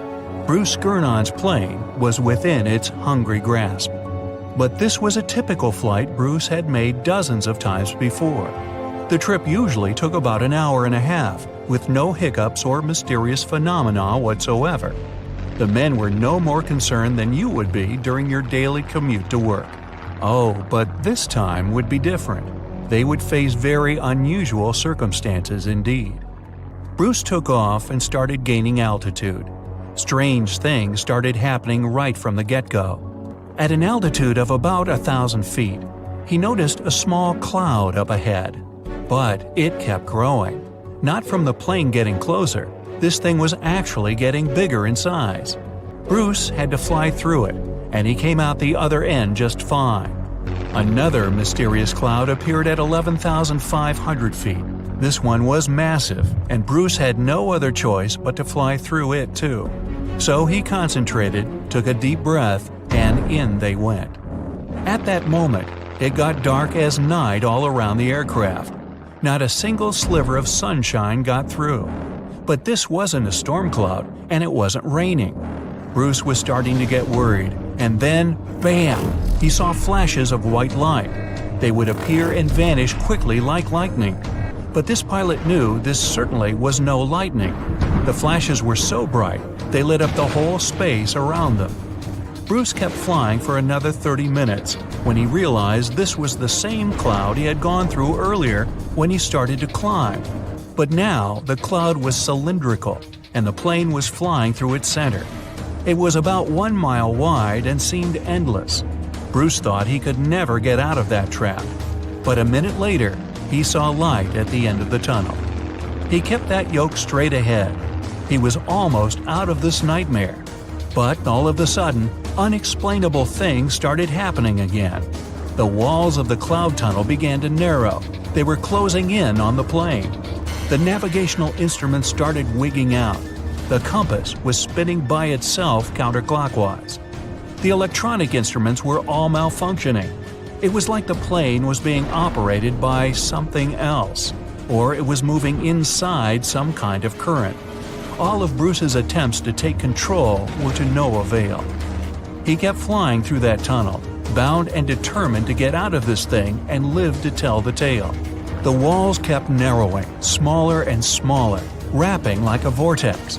Bruce was running out of time. He had to get out of this place fast. The next 20 seconds were the most intense of his life. But then, he burst out of this foggy trap. As Bruce described later, he felt weightless for 5 seconds as his plane left the tunnel. The clouds dispersed, and now the aircraft was in a grayish haze. The men let out a big sigh of relief. He immediately grabbed the radio and contacted ground control. Bruce wanted them to determine his location. But when the dispatcher looked at the green screen, his face became contorted with confusion. Bruce's plane wasn't on the radar. It was as if the thing was invisible. But then the dispatcher said the aircraft was already in Miami airspace. Bruce was utterly shocked by this information. It just couldn't be true. The distance the Beechcraft was supposed to cover was about 250 miles. Remember, the whole trip usually took around 90 minutes. But this time, it took just 47 minutes to get to the destination. This model of aircraft can only cruise at about 180 miles per hour. Do the math, and anyone would understand that this was physically impossible. The dispatcher must have made a mistake. But when the clouds parted, Bruce saw that he really was over Miami. The plane landed safely, and it was time to try and solve this mystery. So what happened on that flight? Bruce checked the remaining fuel and his watch. After a short calculation, he was only more confused. The plane hadn't gone through the amount of fuel it should have. Bruce couldn't have been wrong. He was a very experienced pilot. By his early 20s, he already had 600 hours of flight under his belt. And he was all too familiar with this airspace he'd flown countless times. All the evidence in hand seemed to indicate that Bruce's plane just skipped over almost half the entire distance. The man thought about this bizarre occurrence for a long time. He even consulted with professors and experts, but none of them could give an exact answer to what happened that day. So he came up with his own theory and even wrote a book about it. Bruce thought it all came down to this electric fog with white flashes. Others, however, theorized that dark energy was responsible for this time leap. Yes, that same dark energy responsible for the expansion of the universe. This energy could have curved time-space like a black hole, forming this strange tunnel. Bruce accidentally hit it, but he was lucky to get out of there. That's how he got into Miami airspace so fast. But dark energy is just a theory attempting to explain the unexplainable. To this day, there is no real answer for how Bruce was able to travel that distance in such a short time. But some details still can be explained. Archive records show that 84 sunspots were recorded that day, as well as a huge solar wind moving almost 440 miles per second. This would cause disturbances in the Earth's magnetosphere that could throw off the plane's instruments and radars. So Bruce's version that he was in an electronic fog could be right. And about these weird clouds. The thing is, they're pretty commonplace things in this area. Zones with low and high pressure are constantly colliding there. The result, storm clouds. Perhaps that cloud growing before Bruce's eyes was simply two massive air currents crashing into each other. But so far, no one has been able to explain how the plane got to Miami so fast. Well, maybe in the future the truth will be revealed. In the meantime, it remains another mysterious riddle of the Bermuda Triangle. But it's still by far not the most shocking incident there. In 1945, a total of 5 planes went missing in the Bermuda Triangle all at once. On December 5th, some Navy student pilots were training in the area. The day's lesson? Navigation. Ironically enough, they couldn't find their way back to the base and got lost. Many people assume they ran out of fuel. This is likely to have caused the incident, but the circumstances were very strange. The students were under the supervision of an experienced lieutenant who had 2,500 flight hours. He would never let a bunch of newbies go so far that they'd get lost. The incident was called Flight 19. Even now, there's a debate about how it could have happened. 3 years later, a passenger jet headed to Miami from Puerto Rico disappeared in the same area. There were 29 passengers and 3 crew members on board. The weather was clear throughout the flight. But experts believe that when the plane was about 50 miles off the coast of Miami, it could have been hit by a strong wind that knocked it off course. Years later, divers found a similar-looking plane in the waters. But since it was lacking certain details and registrations, no one could confirm that it was the missing Miami-bound aircraft. The next month, in January 1948, another plane went missing in Bermuda. 25 passengers and 6 crew members just vanished somewhere between Azores and Bermuda. The mystery of this plane's disappearance, along with countless others, remains unsolved. The voyage started just like any other. The cargo ship SS Cotopaxi is making another journey to Havana, Cuba, to deliver coal. It's November 29, 1925. For Captain Meyer and his crew, leaving Charleston Port, South Carolina, it will be the last trip the ship ever makes. Its route ran through the Bermuda Triangle. 2 days into the trip, the Cotopaxi sent out a distress signal. It had got caught up in a strong tropical storm and turned over on its side. The wind was very strong and there was powerful lightning as well. Rain gradually filled the ship's hold. Then there was a bright white flash, and the ship disappeared without a trace. Later, its wreckage was found in the Gobi Desert, which is in a completely different part of the world. All 32 crew members, including the captain, were missing. Of course, the part about the Gobi Desert is fictional. For one of his movies, Steven Spielberg came up with the idea that the ship was moved there by aliens. Still, in real life, the ship was never found, and its crew really did disappear. It was officially declared missing a month afterward, and nobody could find the wreck. It seems like a classic case of mysterious things going on in the Bermuda Triangle. But most mysteries are solved sooner or later. In 2020, the Cotopaxi was found. A man named Michael Barnett had moved to Florida to study shipwrecks off the coast. One wreck in particular really caught his attention. It was much larger than the others, and the locals called it the Bear Wreck. It was about 40 miles from St. Augustine in northern Florida, but no one had ever managed to identify the rusty hull. So Michael started to do some detective work. He measured the size of the shipwreck and started working through all the information he could find. He researched hundreds of old newspapers, leafed through insurance records, and looked at artifacts found on the wreck. After hundreds of hours of hard work, Michael was sure it was the Cotopaxi. But a few years before, there had been a rumor that the same ship had been found off the coast of Cuba. The Coast Guard found the wreck of a cargo ship about the same size that looked a lot like the one lost in 1925. Michael was sure they were wrong, so he teamed up with some science journalists and kept investigating. Soon they discovered something that seemed to confirm Michael's belief. Divers found brass valves with the letters SV on them in the wreckage of the ship. Michael suggested these initials referred to Scott Valve Manufacturing Company. The headquarters of this company was in Michigan, not far from where the Cotopaxi had been built. The company had probably supplied parts for the Cotopaxi. So the puzzle seemed to be solved.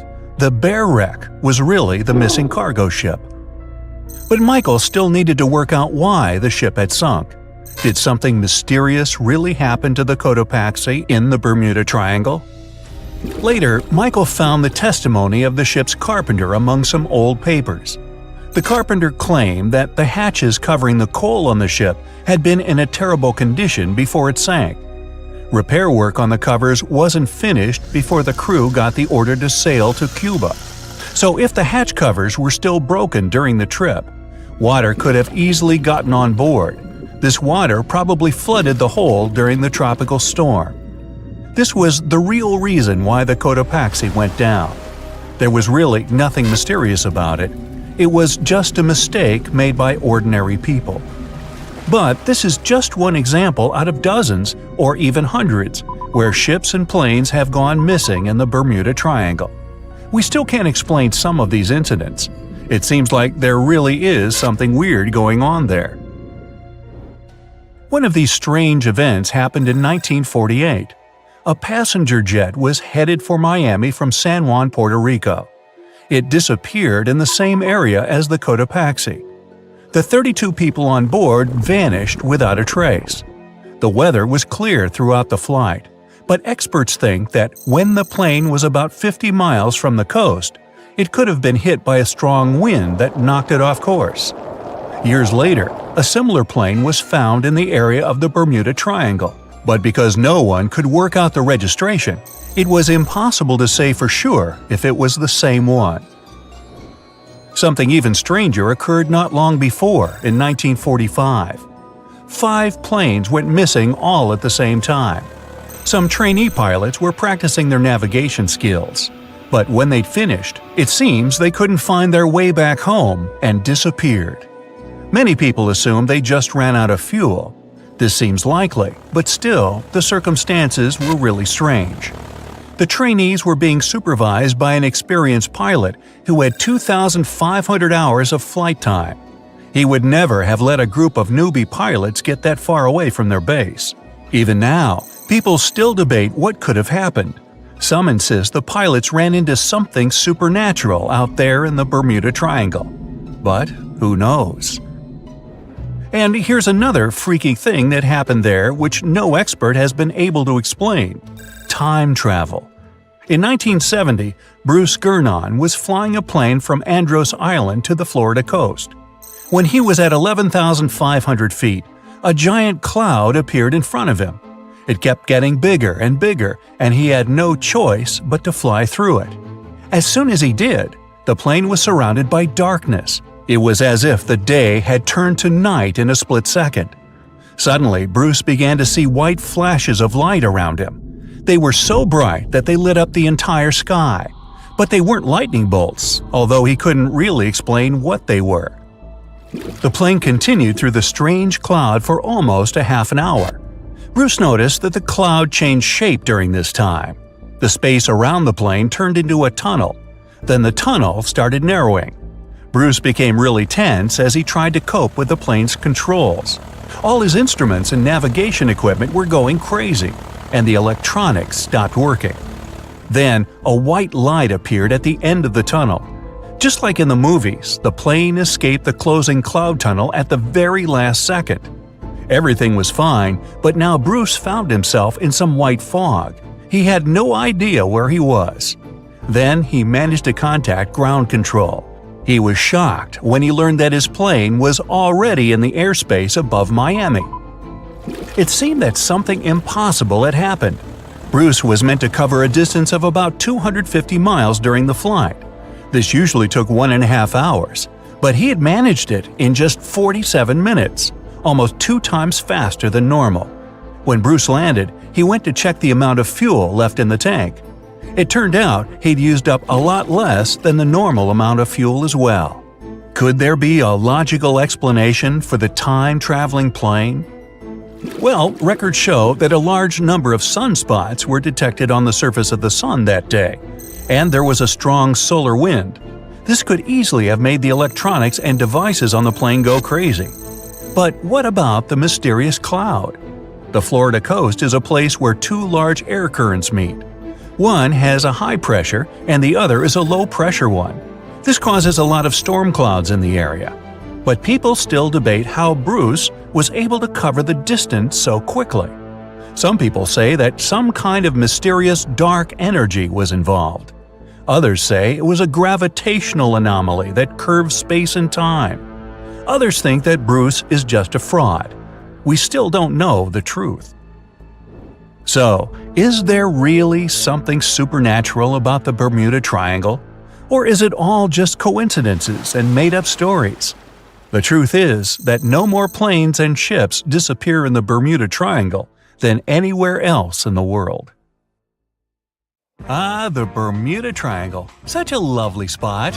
Well, it's also known as the Devil's Triangle. Sailors and pilots around the world have been scared of this place for a long time.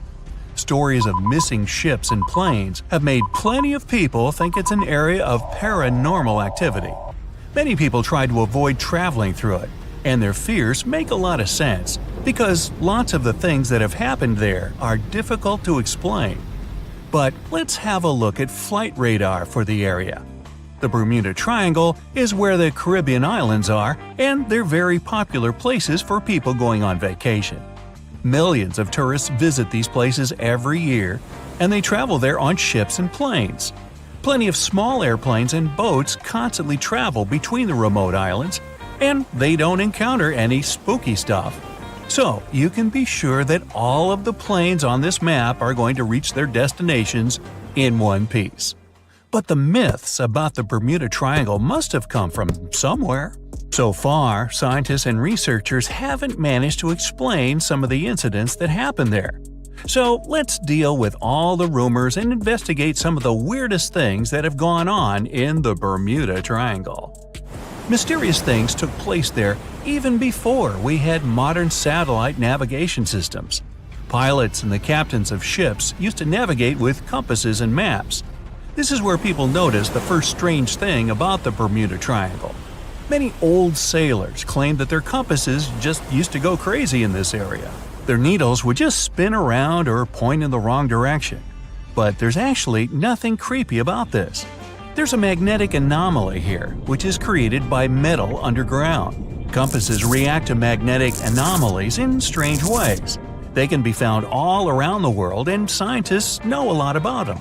Plus, because ships and planes now have modern technology, they're no longer a danger to navigation. The Gulf Stream also runs through the Bermuda Triangle. Think of it as a river that flows within the ocean. Its current can reach a speed of 6 feet per second. This means it can probably be blamed for pushing some ships that pass through there off course. When they stray from their paths, it's pretty easy for these ships to get lost. But what's also important here is that the air of the Gulf Stream mixes with cold air, and the difference in pressure can cause severe storms. Some people think that these storms can become so powerful that they just demolish any ships and aircraft that are nearby. A lot of newbie sailors and pilots don't take this into account when they travel through the triangle. By the way, this is why it also gets called Hurricane Alley. Other people have more unusual explanations for the Bermuda Triangle, though. There's a theory that it's a favorite spot for visiting aliens from outer space. All the people that went missing there were actually taken by the aliens for their experiments. Hey, like I already said, lots of folks like this area for vacations. Other people think that the triangle was home to the ancient civilization of Atlantis a few thousand years ago, in a place where the modern Bahamas are now. They say this civilization was mysteriously absorbed by the Bermuda Triangle. The theory is that the triangle is basically a sort of portal to another dimension, and all the missing ships and planes were sucked into it. All these ideas are probably just myths, though. It's more likely that the tough weather conditions are what's really behind the mystery of the Bermuda Triangle, along with simple human mistakes. But the experts still can't explain a few incidents that happened there, including one that apparently involved time travel. It all happened in December 1970. Bruce Gernon was flying a plane from Andros Islands to the Florida coast. When he was at 11,500 feet, a giant cloud appeared right in front of him. It got bigger and bigger, and there was no way he could fly around it. Instead, he had to go through it. As he flew inside, the plane was surrounded by darkness. It was as if the day had turned to night in a split second. Suddenly, Bruce began to see white flashes of light all around him. They were so bright that they lit up the entire sky. But they weren't lightning bolts, although he really couldn't explain what they were. His journey through the strange cloud lasted almost half an hour. During this time, the cloud changed shape. The space around the plane formed a tunnel, and then the tunnel began to get narrower. All the instruments and navigation equipment in the plane started going crazy, and the electronics stopped working. Bruce tried really hard to stay calm as he struggled with the controls. Then, a white light appeared at the end of the tunnel. The plane escaped the cloud tunnel just before it closed.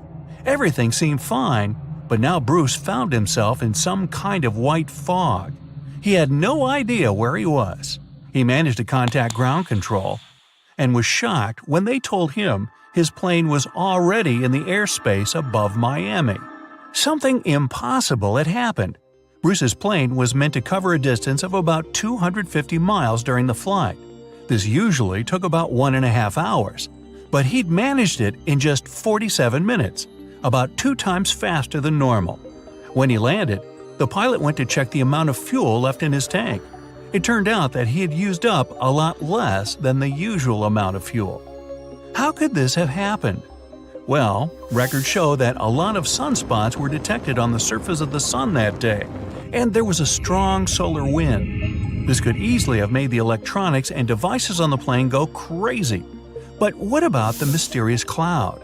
Just like the rest of the Bermuda Triangle, the Florida coast is a place where 2 large air currents meet. One has high pressure, and the other is a low pressure one. This causes a lot of storm clouds in the area. But people are still trying to work out how Bruce was able to cover the distance so quickly. Some people say that a kind of mysterious dark energy was involved. Others believe it was a gravitational anomaly that curved space and time. Others think Bruce is just a fraud. We still don't know the truth. Something just as weird happened in 1945. 5 planes went missing all at the same time. Some trainee pilots were practicing their navigation skills out over the sea. But when they'd finished, it seems they couldn't find their way back home, and they disappeared. Many people assume they just ran out of fuel. This seems likely, but still, the circumstances were really strange. The trainees were being supervised by an experienced pilot who had 2,500 hours of flight time. He would never let a group of newbie pilots get that far away from their base. Even now, people still debate what could have happened. Some insist the pilots ran into something supernatural out there in the Bermuda Triangle. But who knows? Just 3 years after this, a passenger jet was heading for Miami from San Juan, Puerto Rico. The 32 people on board disappeared without a trace. There weren't any storm clouds this time. The skies were clear throughout the flight. But experts think that when the plane was about 50 miles from the coast, it could have been hit by a strong wind that knocked it off course. Years later, a similar plane was found in this area of the Bermuda Triangle. But because no one could work out the registration, it was impossible to say for sure if it was the same one. These stories sure are strange, but there's really no need to be too worried. Just remember this. A few years ago, the World Wildlife Fund did some research and came up with a list of the most dangerous seas in the world. The Bermuda Triangle is not even on this list. That's probably because no more accidents happen there than anywhere else in the world. Well, I feel better, don't you? Far out in the open sea on a perfectly calm day, a dot appears on the horizon. It grows in size as it gets closer, and soon you can see it's a ship. But when you look at it through the spyglass, chills go down your spine. The vessel is in perfect condition and its cargo is on board, but it's completely devoid of people, drifting listlessly along the current. That was what the captain of the Ellen Austin saw in 1881, and what brought his crew so many sorrows. In December of the previous year, the Ellen Austin, a big 210-foot-long ship, left the port of Liverpool to make its trip to New York. The ship was carrying a load of people hoping to find a better life in the New World. Captain A.J. Griffin took the vessel due southwest for a shorter voyage, and a few weeks into 1881, they found themselves north of the Sargasso Sea, known for its lack of winds and strong circling currents. Ships that got caught in those could lose control and keep on drifting in circles until they were dragged into the center. From there, they'd be incredibly lucky to get back past the currents, but more often than not, they stayed in the desolate desert of the sea forever.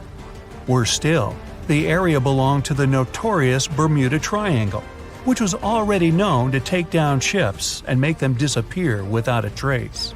The ship's crew were nervous, afraid of being in such a dangerous area so close to a sea that could bring them to a standstill.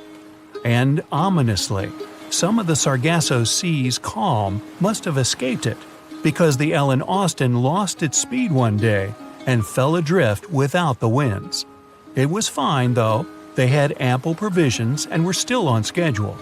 Captain Griffin was walking around his ship, giving orders in a voice full of calm authority, and both his crew and passengers trusted him completely. But then, the lookout shouted from above that a ship was in sight. And indeed, when the captain looked in the direction the man was pointing, he saw a small schooner moving slowly into view and towards the Ellen Austin. As it came closer, it became apparent that the way the strange vessel moved wasn't right. The captain frowned and examined it through his spyglass. The schooner was untouched, but eerily silent. There wasn't a single soul on board. Derelict ships weren't that rare in the Atlantic at the time, but neither were pirates. Captain Griffin decided to wait and watch. After 2 days, the schooner was as quiet as always, and Captain finally thought it was fine to move in. He took a small team of sailors and boarded the stranded ship. There was nobody there indeed, but luck seemed to be on Griffin's side. The precious cargo of mahogany wood was still in the holds. The captain returned to the Ellen Austin and ordered his select men to take the smaller ship along to New York. The crew's spirits arose with the prospect of riches awaiting them upon arrival. When the winds blew strong again, the Ellen Austin continued its voyage, with the unnamed vessel tagging along. But after a couple of days, the ships were caught in a powerful storm and got separated. The wind, rain, and waves beat them for several days in a row. When the weather finally cleared, Captain Griffin ordered to find the schooner. They searched for another day until they finally found it adrift, way off the course. Griffin hailed his men on board the smaller ship, but no one answered. A party of sailors went to investigate and returned with their faces white with fear. The whole prize crew went missing in the storm. The captain wasn't one to lose such a valuable find, though, and ordered another team to take control of the schooner. Reluctantly, the sailors obeyed, and the two ships continued their voyage. They agreed to stay as close as possible to one another and ring their bells at set intervals at night to let each other know they were fine. Several nights went all right, with bells ringing reassuringly every hour. But one day, a thick blanket of fog fell on the sea and almost completely blocked their vision. The ships went on regardless and started sounding their bells earlier. When night came, the fog was still there, but the bells were the sound of life. Until they stopped. Captain Griffin rang the bell once, then twice. No answer. The crew lit the fires and looked out into the sea intently, but the fog hadn't lifted, and they couldn't see a thing in the swirling abyss beyond the ship's board. Nobody could sleep that night, and they waited in silence until the break of dawn. The first rays of sun made the fog slowly disperse, and the whole crew went to the edge of the deck with heavy hearts. There was still hope in them, until the last strands of the mist went away, revealing a vast, calm, and most importantly, empty ocean. The nameless schooner was gone, and so was the second team of the Ellen Austin sailors. The ship sailed the rest of the way to New York in grave silence. Once it arrived at the port, the passengers were only too happy to leave the vessel, and no one so much as turned their head as a goodbye. That was the ship's last voyage as the Ellen Austin. That same year, it was sold to a German shipping company and renamed Meta. No one ever found the derelict schooner or the sailors that went missing with it. And that would probably be the end of this mysterious and unresolved story, if it held at least a little bit of the truth. In reality, none of the enigmatic things in the narrative actually happened. The Ellen Austin did indeed leave Liverpool and headed southwest to New York, and its captain was really A.J. Griffin, taking people to the American continent. But from here, the story falls apart. First of all, the ship went way too far to the north to pass the Sargasso Sea so closely. There was simply no reason to make a detour so broad. Even though the westerly winds were strong, it was still faster to take them head-on than to go in a southerly direction. So the Ellen Austin was probably nowhere near the Sargasso Sea and the Bermuda Triangle. Secondly, the triangle itself has been proven time and again to be nothing but a work of fiction. In fact, it gained popularity in the middle of the 20th century, while nobody even thought of drawing a triangle in the Bermuda area before that. The mystery was popularized by science fiction writers and became a common myth, while no serious research proved it any more dangerous than other parts of the world's ocean. So the crew of the Ellen Austin weren't even aware of the Bermuda Triangle back then, let alone afraid of it. Thirdly, the whole story was told and retold by magazines and mystery-loving personalities with ever-changing details. It first appeared in a newspaper in 1906 and already had the date wrong. The article said the voyage took place in 1891 instead of 1881. Later, the story resurfaced in 1935 on the radio with the wrong name of the captain. It was Baker, not Griffin. The date was also off, saying the trip was taken in August 1881, when the Ellen Austin was already renamed Meta. The legend grew upon with other strange details, such as the ship's route from London to Newfoundland, which was never the case. But the final debunking came from the archives of Lloyd's of London, the marine insurance market that keeps all logs of trade and emigration ship routes.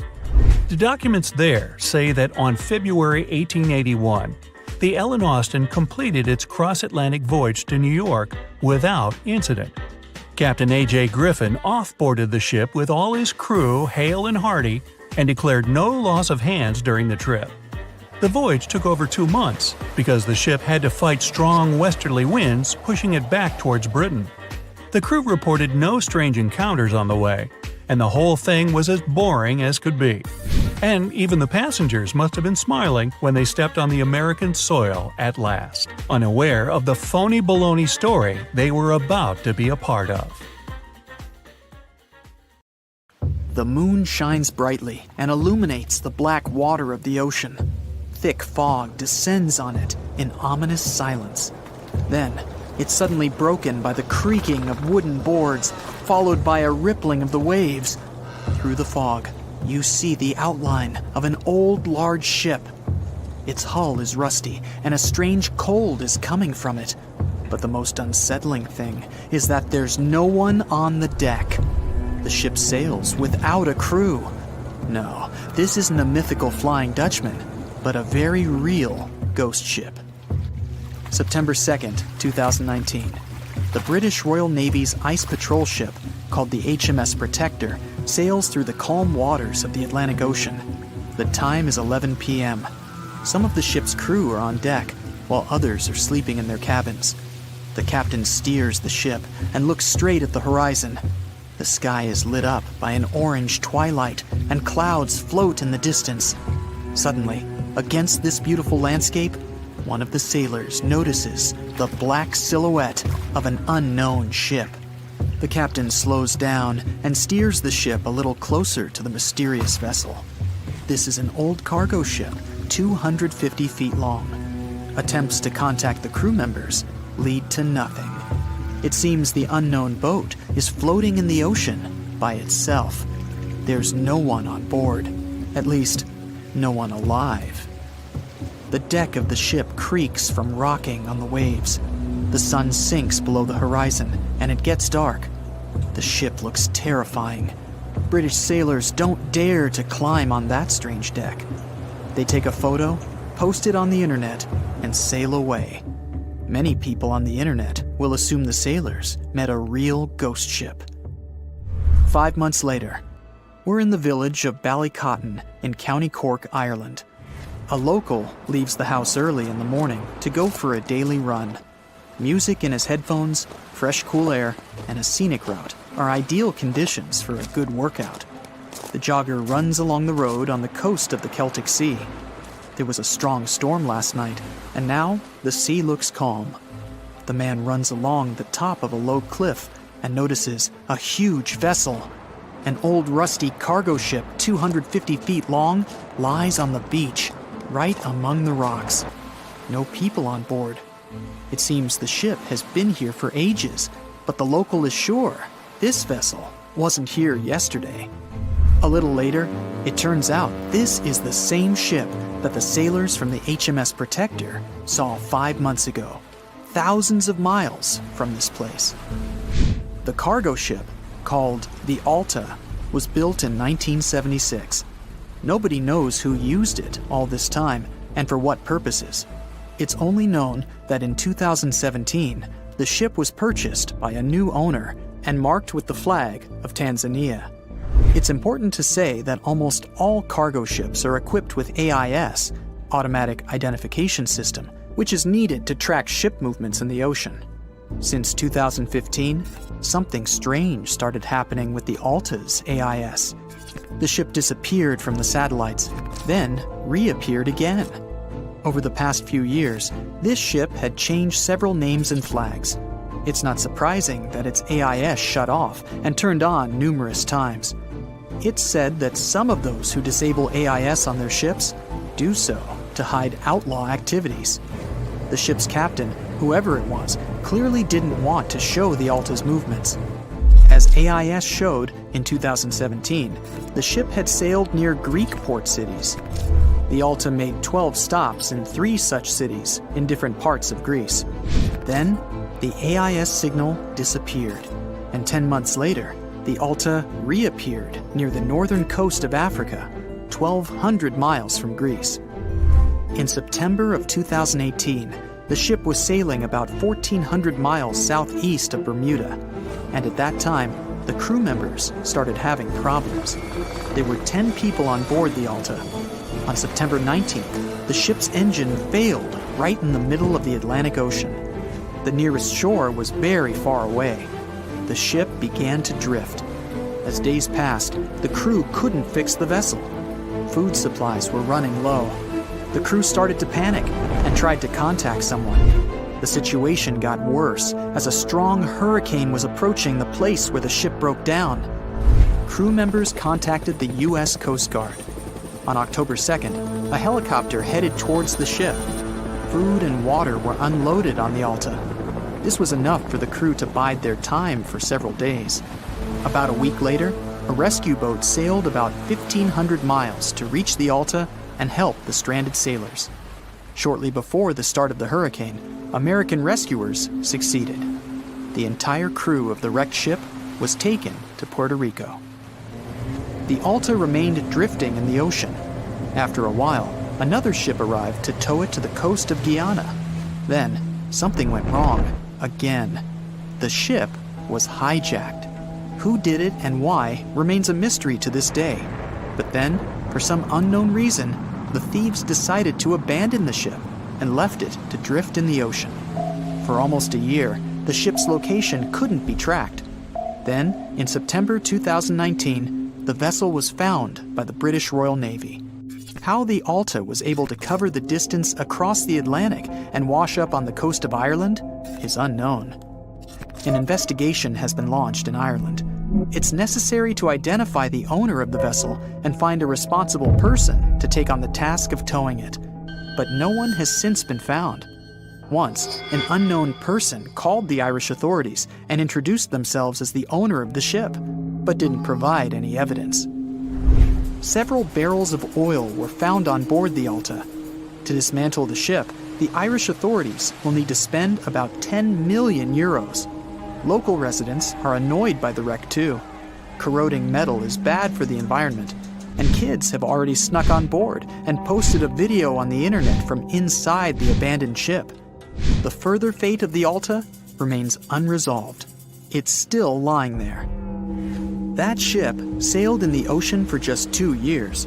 Now imagine if some other managed to drift for 38. In all that time, no one could catch this ship, and people still seek it. That vessel is called the SS Baychimo. It was a merchant ship owned by a Canadian trading company. In 1931, the ship got stuck in ice off the coast of Alaska. A strong snowstorm began. The team waited a week for it to end, but the storm only intensified. One day, the weather improved a bit, and part of the team was evacuated to the nearest city. Another part of the crew, with the captain, set up camp near the ship. The storm started again and didn't stop for a long time. The blizzard was so heavy that the ship's captain couldn't see beyond his arm's reach. Finally, when the storm was over, the captain saw that the ship simply vanished. He decided the Baychimo sank during the storm. A week later, the ship was found, drifting near the place where it was lost. The hull of the ship was damaged so badly that it was unsafe to sail on it. The captain decided to abandon the ship. However, it didn't sink. For the next 38 years, it was drifting at various points along the Alaskan coast. Several times, people climbed on the ship, including native Alaskan residents and a group of researchers. Attempts to save the vessel from the sea ended in failure. The salvage operations were hampered by drifting ice and bad weather. The last time it was seen was in 1969. The ship was frozen and blocked by the ice. In 2006, the government created a special project to find the Baychimo. However, in all these years, the ship still hasn't been found. Its fate is unknown. It's likely that the ship has finally found peace and is now lying on the seabed of the Chukchi Sea. December 4th, 1970. Pilot Bruce Gernon had 2 passengers on board his Beechcraft Bonanza single-engine aircraft, his father and business partner. They took off from Andros Island in the Bahamas and headed northwest for the Florida coast.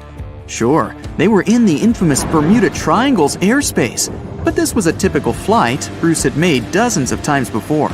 The trip usually took about an hour and a half with no hiccups whatsoever. Bruce took off and started gaining altitude.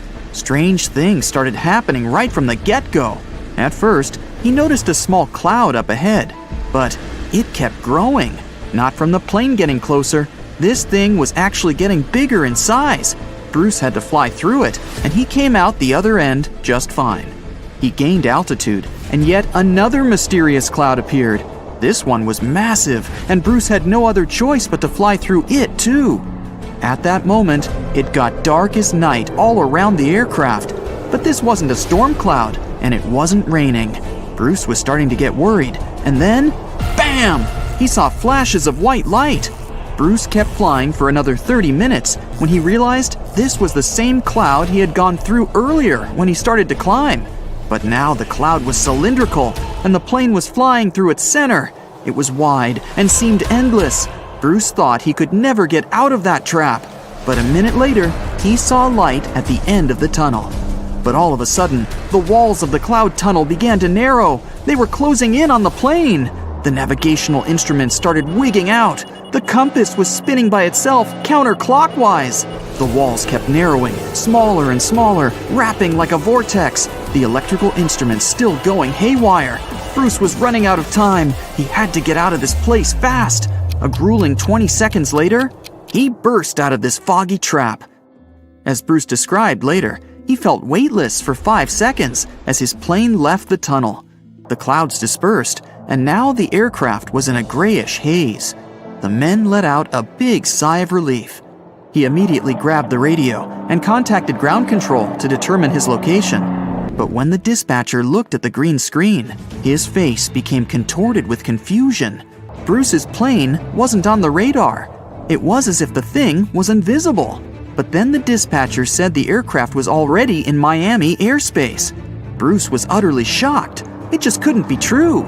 Remember, the whole trip usually took around 90 minutes, but this time, it took just 47 minutes to get to the destination. His plane didn't magically gain some supersonic speed beyond the model's limited max cruising speed. This was physically impossible. The dispatcher must have made a mistake. But when the clouds parted, Bruce saw that he really was over Miami. The plane landed safely, and it was time to try and solve this mystery. Bruce checked the remaining fuel and his watch. After a short calculation, he was only more confused. The plane hadn't gone through the amount of fuel it should have. Archive records show that 84 sunspots were recorded that day, as well as a huge solar wind. This would cause disturbances in the Earth's magnetosphere that could throw off the plane's instruments and radars. But so far, no one has been able to explain how the plane got to Miami so fast. Maybe in the future, the truth will be revealed. In the meantime, it remains another mysterious riddle of the Bermuda Triangle. More than 50 ships and 20 planes have disappeared here since the middle of the 19th century. You won't find this place using an ordinary paper map, since it's not an official region of the Atlantic Ocean. It's just a small area of water in the shape of a triangle, located not far from the southeastern coast of the US. In the 20th century, this place became a legend. Some believe it's home to a secret base. Others are positive it's a time portal. Ships get caught in a strong storm and move to the past or the future. There's also a theory that the city of Atlantis is located right under the Bermuda Triangle. Its technologies create bursts of energy and destroy ships. Even airplanes have a chance to disappear in this area. All this has gone so far that if something strange happens in the ocean, everyone thinks it's somehow connected with the Bermuda Triangle. The fear of the triangle has been made popular through books and movies. Directors, writers, and journalists like to use this theme. But in their works, you only see a few correct answers.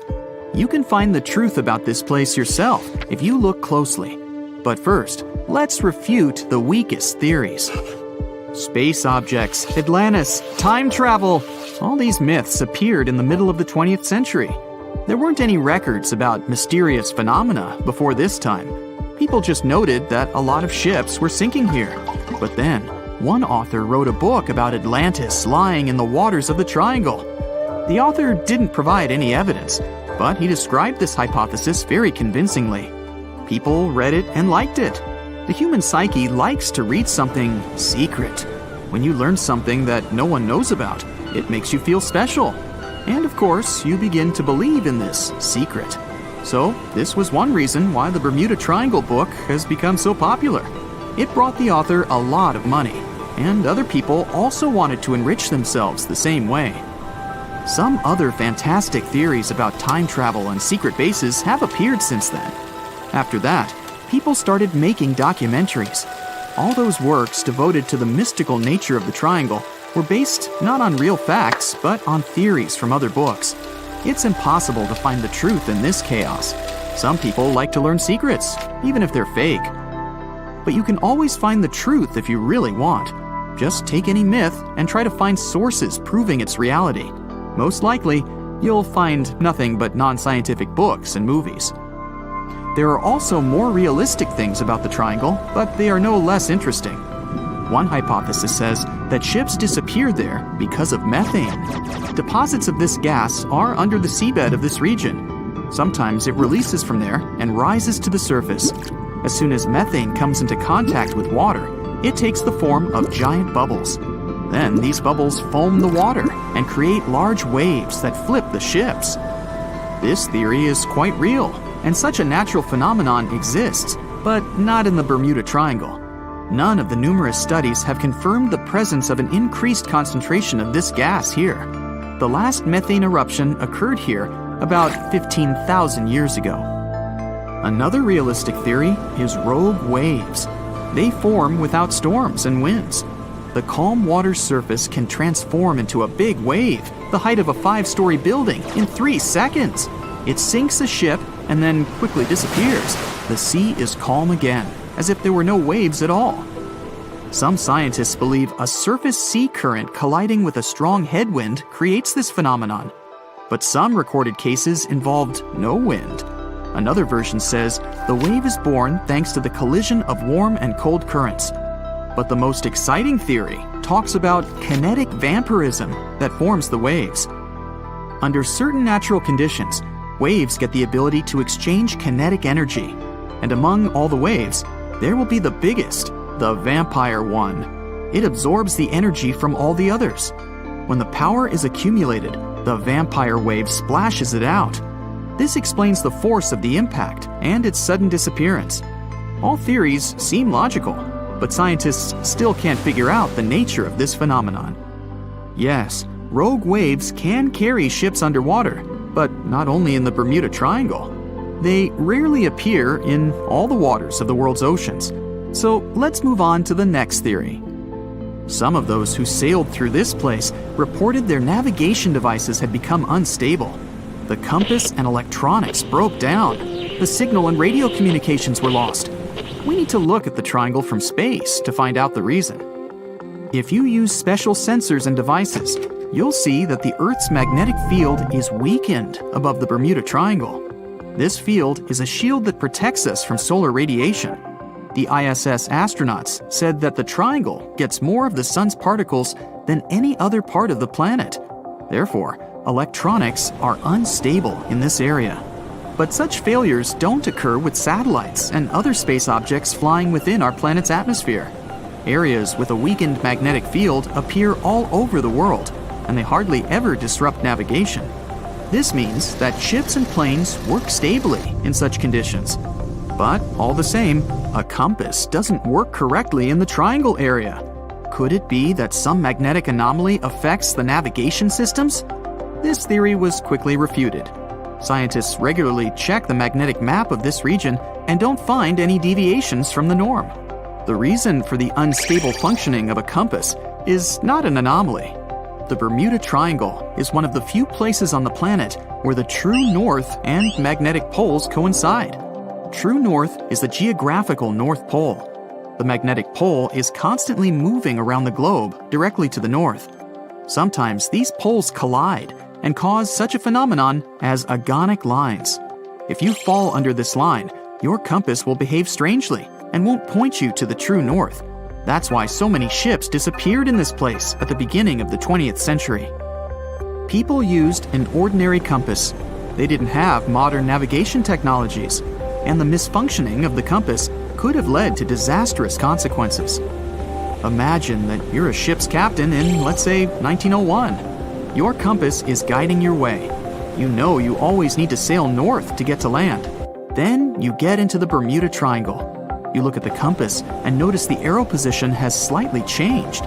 Now you need to move in another direction. This direction is the wrong one, but you don't know about it yet.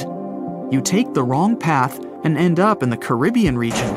This area is full of tiny islands, and the seabed is not deep here. Your ship gets on a shoal. You're stuck and have no idea where you are. That's how some ships disappeared in this region.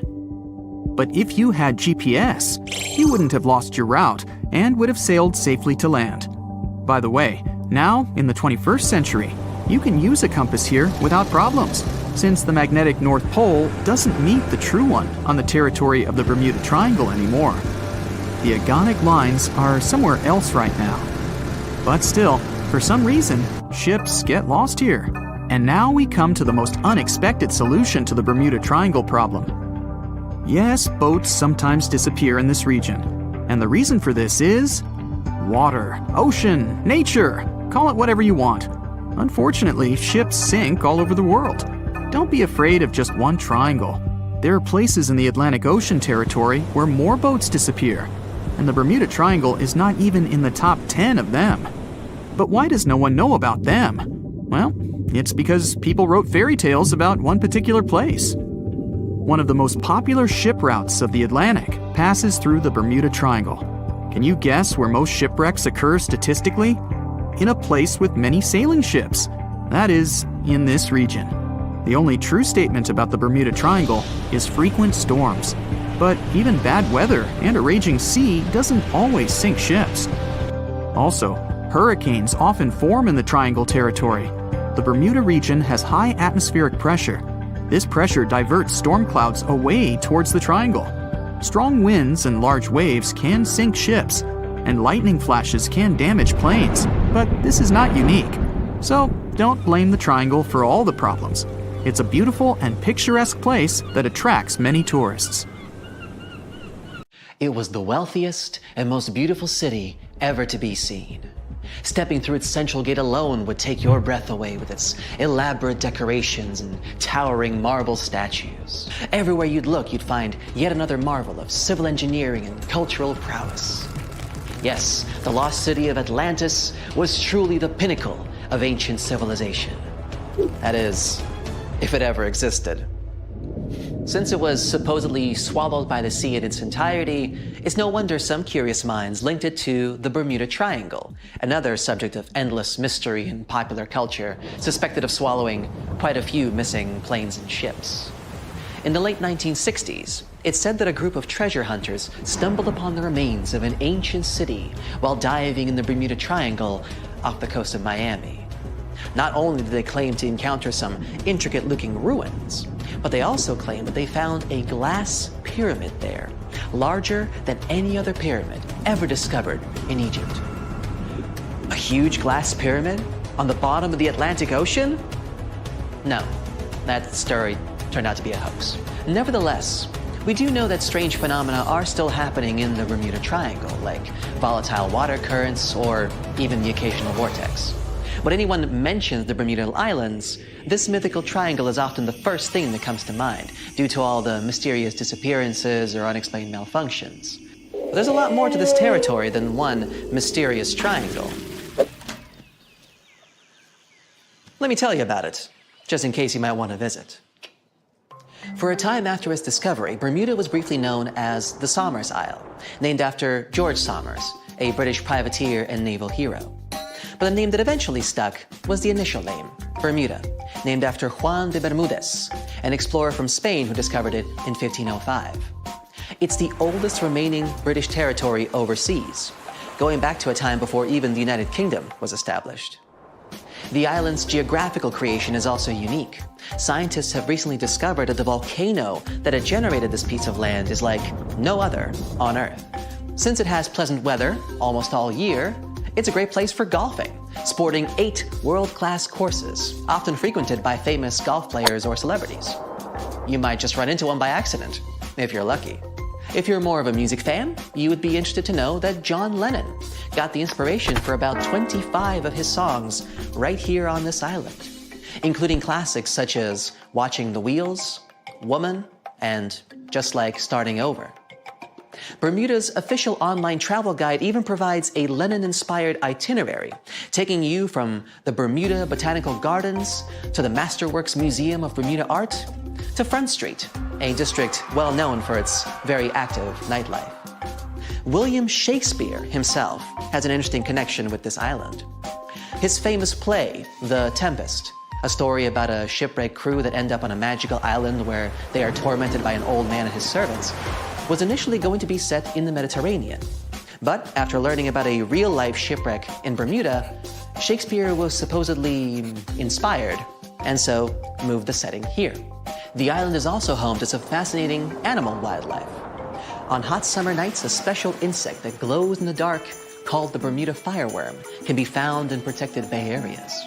There's also a unique species of birds here, the cowhouse, also known as Bermuda petrels. Believed to be extinct for about 300 years, they were rediscovered back in the 1950s, and a sanctuary was built for their protection. Currently, there are about 300 of these birds in Bermuda, total. Some of the first sailors to end up on the island at times reported strange sounds coming from inland and the surrounding waters after sunset. They even described what they heard as children screaming. So, of course, they thought it must have been because of witches or sea monsters.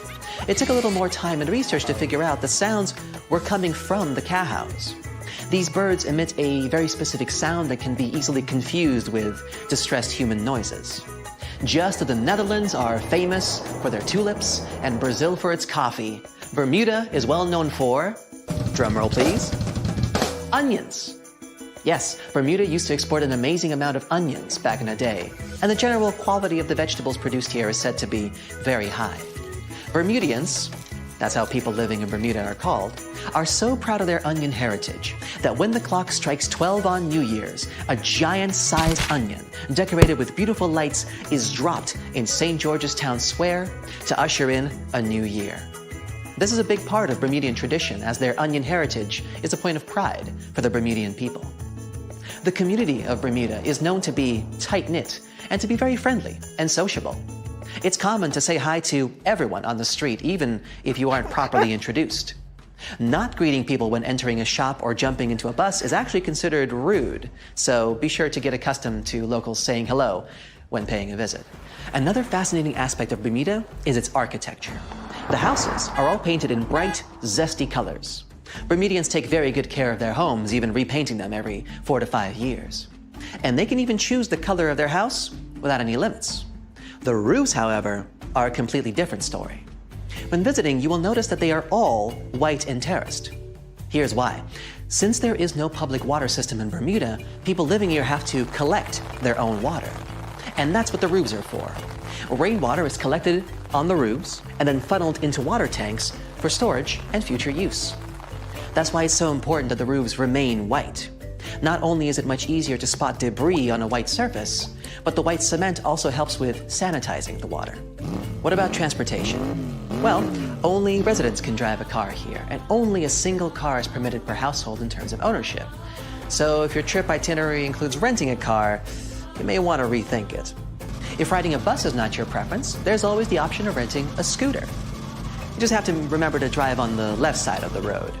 It is a British colony after all. This wonderful location is also one of the few places on Earth with pink, sandy beaches. Because it's surrounded by coral reefs that are responsible for the special red pigment, Bermuda is home to some of the most spectacularly colored beaches in the world, such as Horseshoe Bay Beach, West Whale Bay, or South Shore Park. For those interested in more of a culinary experience, Bermuda has some interesting local dishes to explore. Its geographical location and the fact that it's surrounded by water mean that most local courses are based on fish and seafood. Here you can get a nice codfish breakfast, a Bermuda fish cake, or their famous Hoppin' John, a dish made with black-eyed peas, sliced sausage, bacon or chicken, Bermuda onion of course, and some brown rice, often seasoned with garlic and thyme. They do this last one for special occasions, like in January, during the Bermuda Restaurant Weeks, a culinary festival that you'd better not miss if you love a good feast. For a place to chill with a fantastic view, Bermuda offers 2 historic lighthouses, each with its own delightful peculiarities. To get to Gibbs Hill Lighthouse, for example, you would have to make a long pilgrimage up 185 steps. There's no elevator to get you there, so be sure you're properly hydrated before starting the journey. The panoramic view of the ocean, however, will make up for all the effort. There is also St. David's Lighthouse, which is known as an ideal spot for whale watching. Particularly in March and April, humpback whales generally pass through these waters as they travel north to their feeding grounds in Canada. The National Museum's sheltered natural ocean lagoon environment. Searching for the best hidden Instagrammable spots? Then Crystal and Fantasy Caves is the place for you. They were actually discovered by accident in 1907. Two young boys, Carl Gibbons and Edgar Hollis, lost their ball while playing cricket. When one of the boys went down a hole to get the ball back, he discovered this magical place full of crystal formations surrounding a beautiful lake. Crystal and fantasy caves attract a huge number of tourists each year, and through a number of recently constructed bridges, they are now more easily accessible. Be sure to wear comfortable shoes, though. There's lots of other geographic, historic, and cultural attractions I could talk about, but I think you get the gist. Bermuda is a lovely and vibrant island paradise that offers so much more than conspiracy theories about missing planes and lost cities. The weather is pleasant, the people are friendly, and there's so much to do on this beautiful island. So what are you waiting for? Book a flight today! Just a suggestion, of course. Can we estimate how many ships and airplanes were lost in the Bermuda Triangle? Have their disappearances resulted from human error or weather phenomena? Let's try to find out. We have a curious story of the SS Cotopaxi. This ship vanished in 1925, traveling from Charleston, South Carolina to Havana, Cuba. It never reached its destination. Years later, in the 1980s, a wreck was found 40 miles off St. Augustine, Florida. Since specialists could not precisely determine what and where it came from, they nicknamed it Bear Wreck. It took many additional years of work, done mainly by marine biologists, to identify that this ship was indeed the missing SS Cotopaxi. This was confirmed in January 2020. How did the ship just reappear? And how did it get there, since this mysterious shipwreck isn't even in the Bermuda Triangle? Now, let's see who came up with this term, Bermuda Triangle. Can you actually pinpoint the triangle on a map? No, it's not an officially recognized location either. The Bermuda Triangle does not appear on any world map. Nobody has agreed on its exact boundaries. There are only assumptions with approximations of the entire area, ranging between 500,000 and 1.5 million square miles. By all approximations, the region has a vaguely triangular shape. In 1964, an American author named Vincent Hayes Gaddis first came up with the idea when writing an article for Argosy magazine. He used the Bermuda Triangle to describe a triangular region that has destroyed hundreds of ships and planes without a trace. It is pretty hard to get the number of lost ships and planes because some ships and aircraft have gone missing without leaving a trace. Their wreckage in the region has not been recovered, but the recorded stories should help us. Legends about the Bermuda Triangle date back to the 15th century, like that of the Italian explorer Christopher Columbus. When sailing through the Atlantic waters, he passed by this location in the late 1400s. In what we now know as the Bermuda Triangle, he saw a huge flame that seemed to just crash into the ocean. Later, he saw an unusual light flashing in the distance at the exact location. Like many other sailors since then, his compass had severe malfunctions. Flight 19, a Navy plane on a routine schedule back in 1945, also started the Bermuda Triangle legend. It was commanded by Lieutenant Charles Taylor, and it's recorded that he just got lost in the triangle for no reason.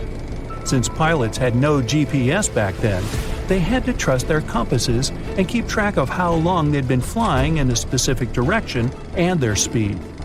Shortly after completing the task, both of the compasses on board stopped working correctly.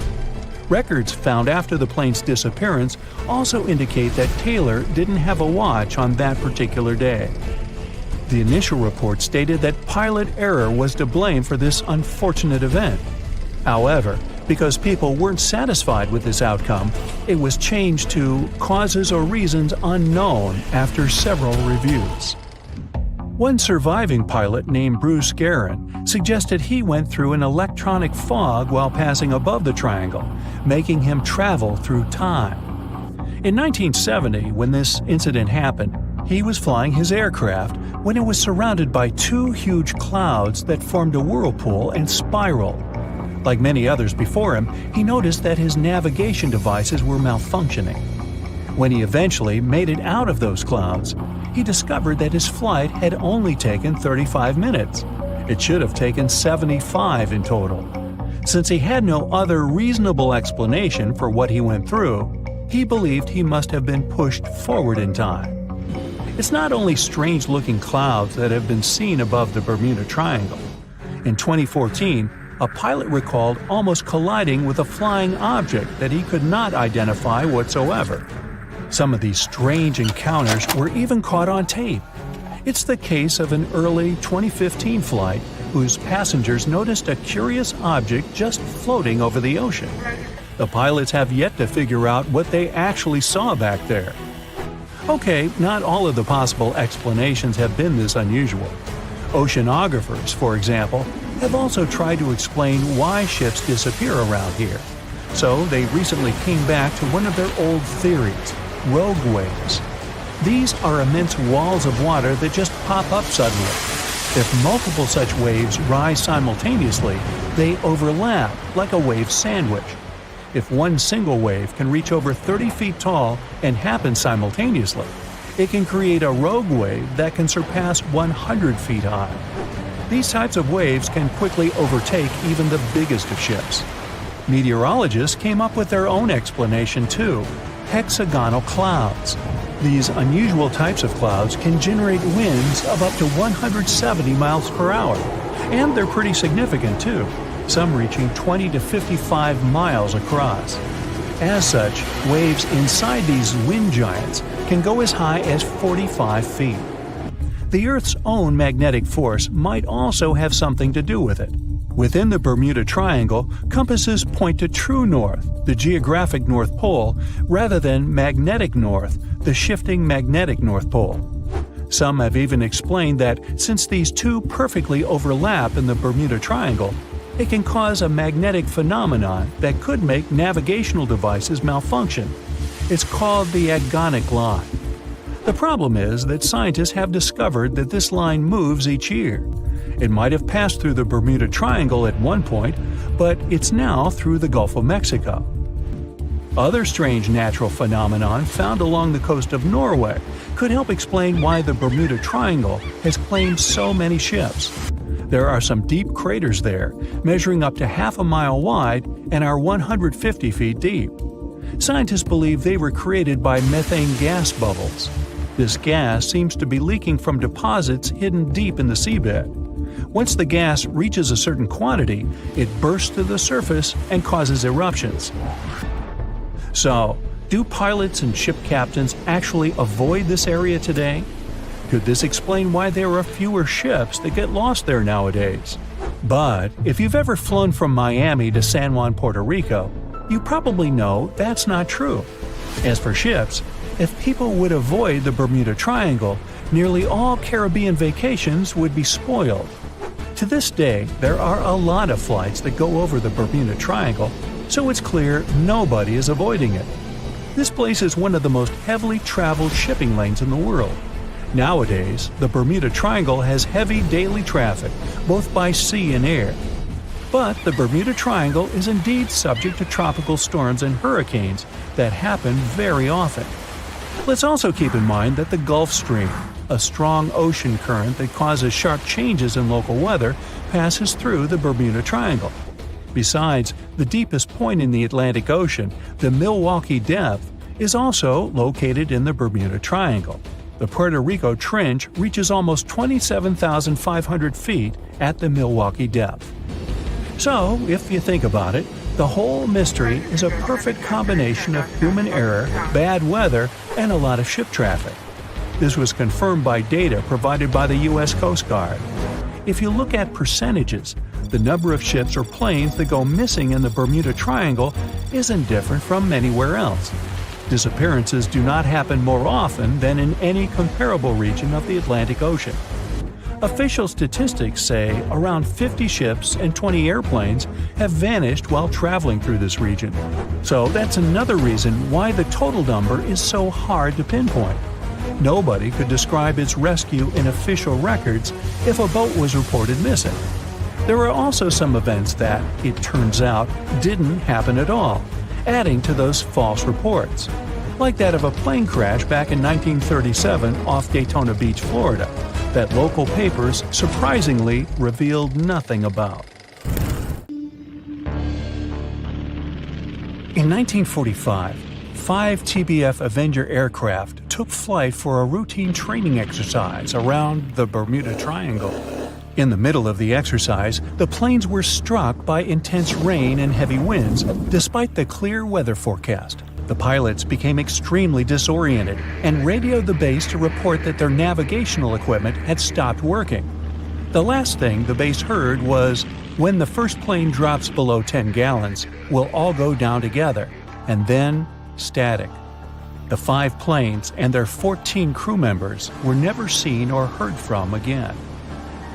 On his very first voyage to the New World in 1492, Christopher Columbus sailed through the Bermuda Triangle. Columbus reported that one night when he was on the deck of the ship, he noticed a giant light appear in the distance, unlike anything he had ever seen before. Columbus looked at his compass for direction, and it gave off erratic readings. You might have noticed that the Bermuda Triangle doesn't appear on any world map. This is because official institutions refuse to acknowledge that the area actually exists. A popular theory suggests that rogue waves are responsible for the many disappearances. Rogue waves are called extreme storm waves by scientists. They occur when different weather patterns take place at the same time and cause large, unexpected waves. Witnesses say that the waves look like giant walls of water. These waves could explain why ships go down fast and without leaving any trace. The Bermuda Triangle is home to some pretty intense and unexpected weather. Storms build up quickly and unexpectedly, then disappear soon after. If you blink, you might miss it. This could explain why few distress signals are issued. Pilots and sailors never saw the weather coming. No one knows exactly how many ships and planes have disappeared in the Bermuda Triangle. The rough estimate is 50 ships and 20 planes. Most of the time, the disappearances had no explanation and no wreckage has ever been left behind. Another bizarre theory trying to solve the Bermuda Triangle mystery comes from Charlie Berlitz. He insists that the area is home to the lost city of Atlantis. The missing ships and planes and malfunctioning equipment, according to him, were all caused by rays of energy let out by the special energy crystals that power Atlantis. While this sounds silly, Berlitz's theory was convincing enough that over 20 million people bought his book worldwide. In the year 1800, a large sailing vessel called the USS Pickering departed from the U.S. on its way to the West Indies. The ship sailed into the Bermuda Triangle along with its 90-man crew and was never heard from again. The USS Pickering was the first ever confirmed ship to vanish in the Bermuda Triangle. It's believed that the ship was taken out by a storm, but because no wreckage was ever found, we'll never know for sure. When the TBF Avenger planes went missing, a massive search operation was conducted. Boats and planes searched the Bermuda Triangle for any signs of the aircraft. One of the boats searching was a PBM-5 Mariner airboat. The airboat took flight at 7:27 p.m. and called in a routine radio message 3 minutes later. Then, it was never heard from again. No trace was ever found of the rescue airboat or the 5 Avenger aircraft. An enormous investigation was launched into the disappearance of all these vehicles, but nothing was ever discovered.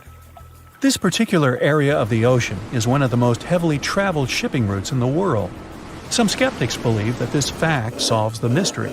Statistically, the busier the area, the higher the frequency of accidents and disappearances.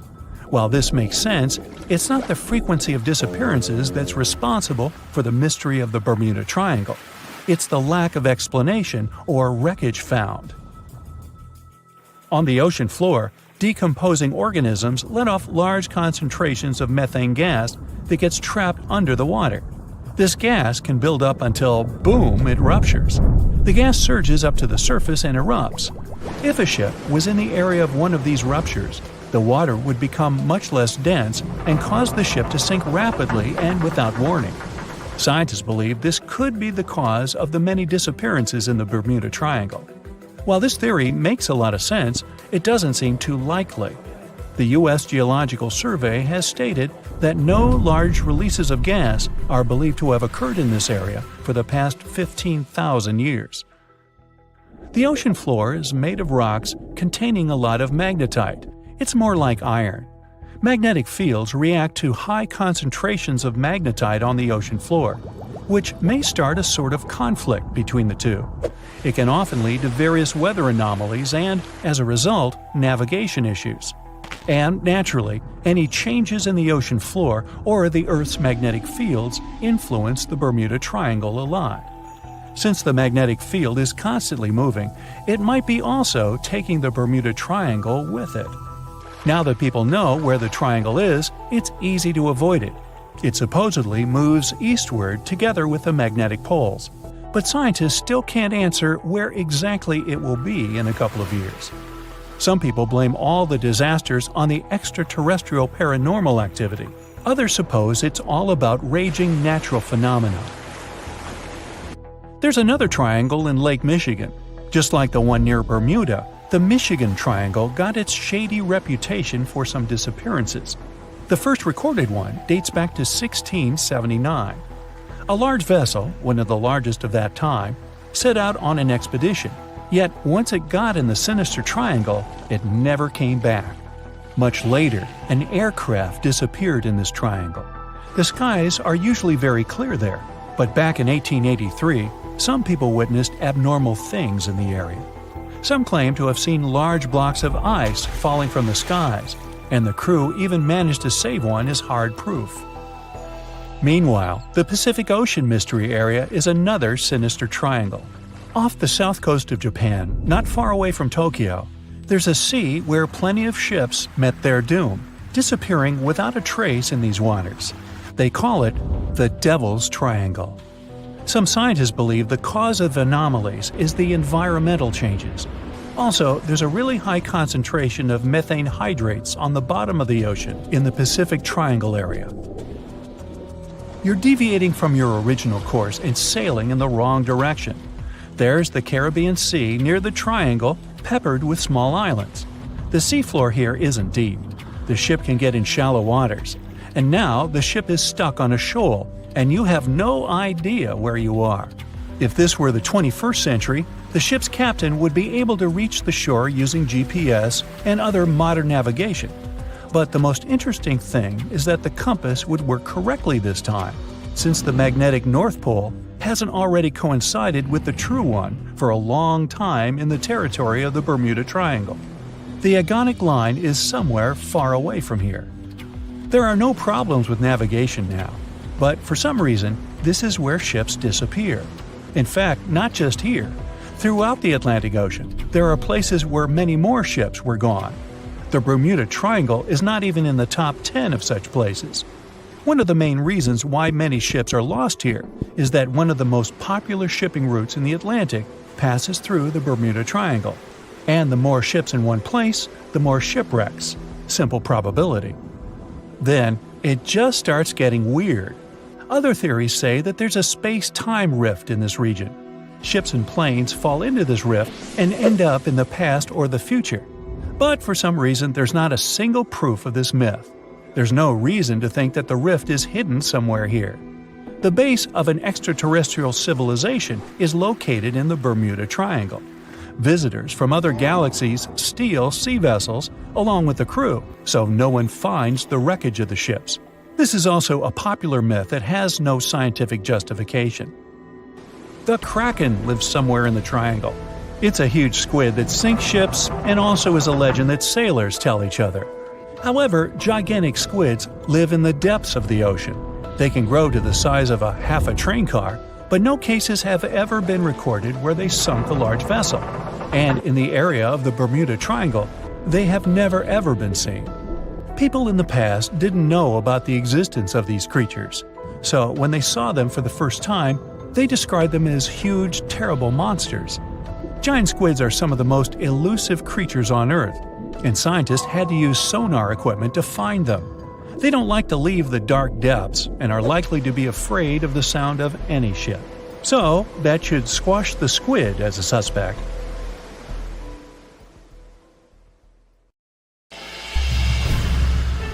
why has only the Bermuda Triangle become famous? You know, there are other mysterious triangles where ships disappear for strange reasons too. The triangle we're going to visit may seem to you much more dangerous and scarier than the Bermuda one. People tell stories about extraterrestrial ships, portals to another dimension, or Atlantis in the Bermuda region, and you've probably heard all this stuff. But the triangle I'm talking about has other legends. Imagine that you're sailing on your boat and notice a round ship in the middle of the endless ocean. A mysterious woman is standing on the deck of this strange ship, staring at you. Yeah, such stories go around the Dragon Triangle. And if you try to figure out something about this place, you'll find that even the triangle's location is a mystery. This place is located near the Japanese coast in the Pacific Ocean. The triangle extends from Japan to the Bonin Islands and touches the Philippine Sea, but this is not its exact geolocation. Some records say the triangle is 70 miles east of the Japanese coast, while others say it's about 750 miles away. This difference in coordinates is because the region where the triangle is located is not marked on any maps. The exact dimensions of these waters are still unknown. The Dragon's Triangle is also called the Pacific Bermuda Triangle. It's like an evil twin brother of the latter, but it's older. The fact is that reports of strange disappearances of ships in this region appeared much earlier than reports about the Bermuda Triangle. For the first time, people found out about the mysterious power of this place back in the 13th century. The grandson of Genghis Khan sent 40,000 people on ships toward Japan to conquer the country. Their route passed through the Dragon's Triangle. However, these people didn't reach the shore because of typhoons in this zone, so all the ships sank. After this incident, Genghis Khan's grandson changed his mind about attacking the country. Immediately after that, people in Japan began to believe that this place had magical powers. In the modern world, divers and archaeologists have tried to decide whether this story is true. They've explored the bottom of the triangle and found artifacts from the sunken Mongolian fleet. A few centuries later, in the early 1800s, another story happened there. Sailors who traveled through the Dragon's Triangle saw a strange ship that looked similar to Japanese equipment for burning incense. There was only one person on board. It was a mysterious woman. However, no one could find out who she was. In the 1940s and 50s, reports about ships disappearing in the region of the Triangle began to arrive. Fishing boats and large ships went missing. Japan sent a research ship there to find out the cause of the disappearances. But that vessel, with 31 crew members, was also gone. The wreckage of the research vessel was discovered later, but no one found the crew members. People began to recall the legends about this place. According to one of the myths, dragons live under the surface of the ocean. They destroy ships and take people to satisfy their hunger. Such stories are thousands of years old. But over time, in addition to fairy tales, scientific hypotheses began to appear. Scientists have tried to find out what's so peculiar about this place. One suggested that cold and hot currents mix and then pass through areas that attract strong electromagnetic waves. And when these mixed hot and cold currents meet these waves, they form electromagnetic interference. Electronic equipment on ships begin to break down, and navigation devices fail. At this moment, a storm starts, and vessels become helpless. They can't send distress signals or determine their location. Another theory says that underwater volcanoes are at the bottom of the triangle. They spew hundreds of thousands of tons of magma, churn the waters, and create giant waves. Seismic activity often happens off the coast of Japan, so this theory is quite logical. Also, volcanic activity can explain ancient legends about underwater dragons. Besides, islands often appear and disappear in this region. When magma cools down underwater and creates layers, they move upward and form land. Then, during the next eruption, they collapse and go underwater. But some of them remain. So imagine some ship sailing, and then a huge island rises from underneath and cracks its hull. Perhaps methane hydrates destroy ships. These substances come out of the Earth's crust, form large bubbles in the water, then rise and explode. Such a giant bubble can damage a ship's hull or even destroy a vessel. Anyway, scientists don't know for sure the reason for the disappearance of boats yet. And in general, all those mysterious cases that have occurred in that place are most likely nothing more than legends. The Dragon and Bermuda Triangles are in the oceans, but how about a triangle in a lake? It's located between Michigan and Wisconsin, right inside Lake Michigan. In 1950, a plane with 108 passengers on board disappeared without a trace while flying over the lake. When the search began, rescuers found a few pieces of the aircraft on the water. Besides the plane, many ships have gone missing there. Sometimes people disappeared into thin air, right from boats. One such case happened in 1937. The ship was sailing through the Lake Michigan Triangle when Captain George Donner went to rest in his cabin. 3 hours later, one of the crew members knocked on the door to wake the captain, but no one answered. When it became clear that something was wrong, the sailor walked inside, but saw no one there. The captain seemed to have vanished. The crew couldn't find him. Until now, the disappearance of Captain George Donner remains an unexplained mystery. It may be all fiction, but the Lake Michigan Triangle is creepy. And how about a triangle that's on the ground? This is the Bennington Triangle. It's located in the southwestern part of Vermont, USA. This is a place you really should avoid. There are many scary stories around it. It's up to you to decide whether they're true or not. In November 1945, a group of hunters passed through this area. A 74-year-old man was walking ahead of the group, and right in front of several people's eyes, he made a step and disappeared. No one could find him. The hunters called rescuers, but they didn't help. In December of 1946, several students went camping. An 18-year-old girl led a large group.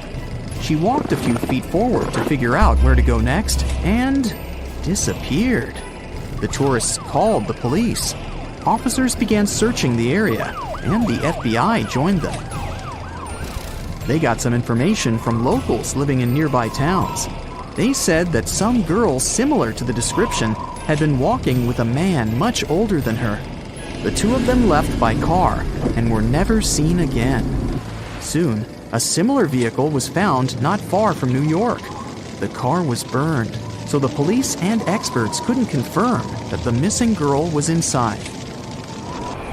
3 years later, a man disappeared on the territory of the Triangle. He was waiting for a bus at the last stop. When the bus arrived, he got inside, but didn't reach his destination. He didn't get off the bus and didn't appear anywhere else. The police couldn't find any trace of the missing man. But the most terrible case occurred in 1950. Near the Bennington Triangle, a woman was driving a truck with her young son. She stopped the car and left for a few minutes to drop by a store or gas station. But when she came back, there was no one in the car. The police were combing the area. In the search, they used sniffer dogs, which managed to get on the boy's trail. The dogs followed the path and stopped at one place in the forest. The trail ended there. And you know what that spot was? The place where that student girl disappeared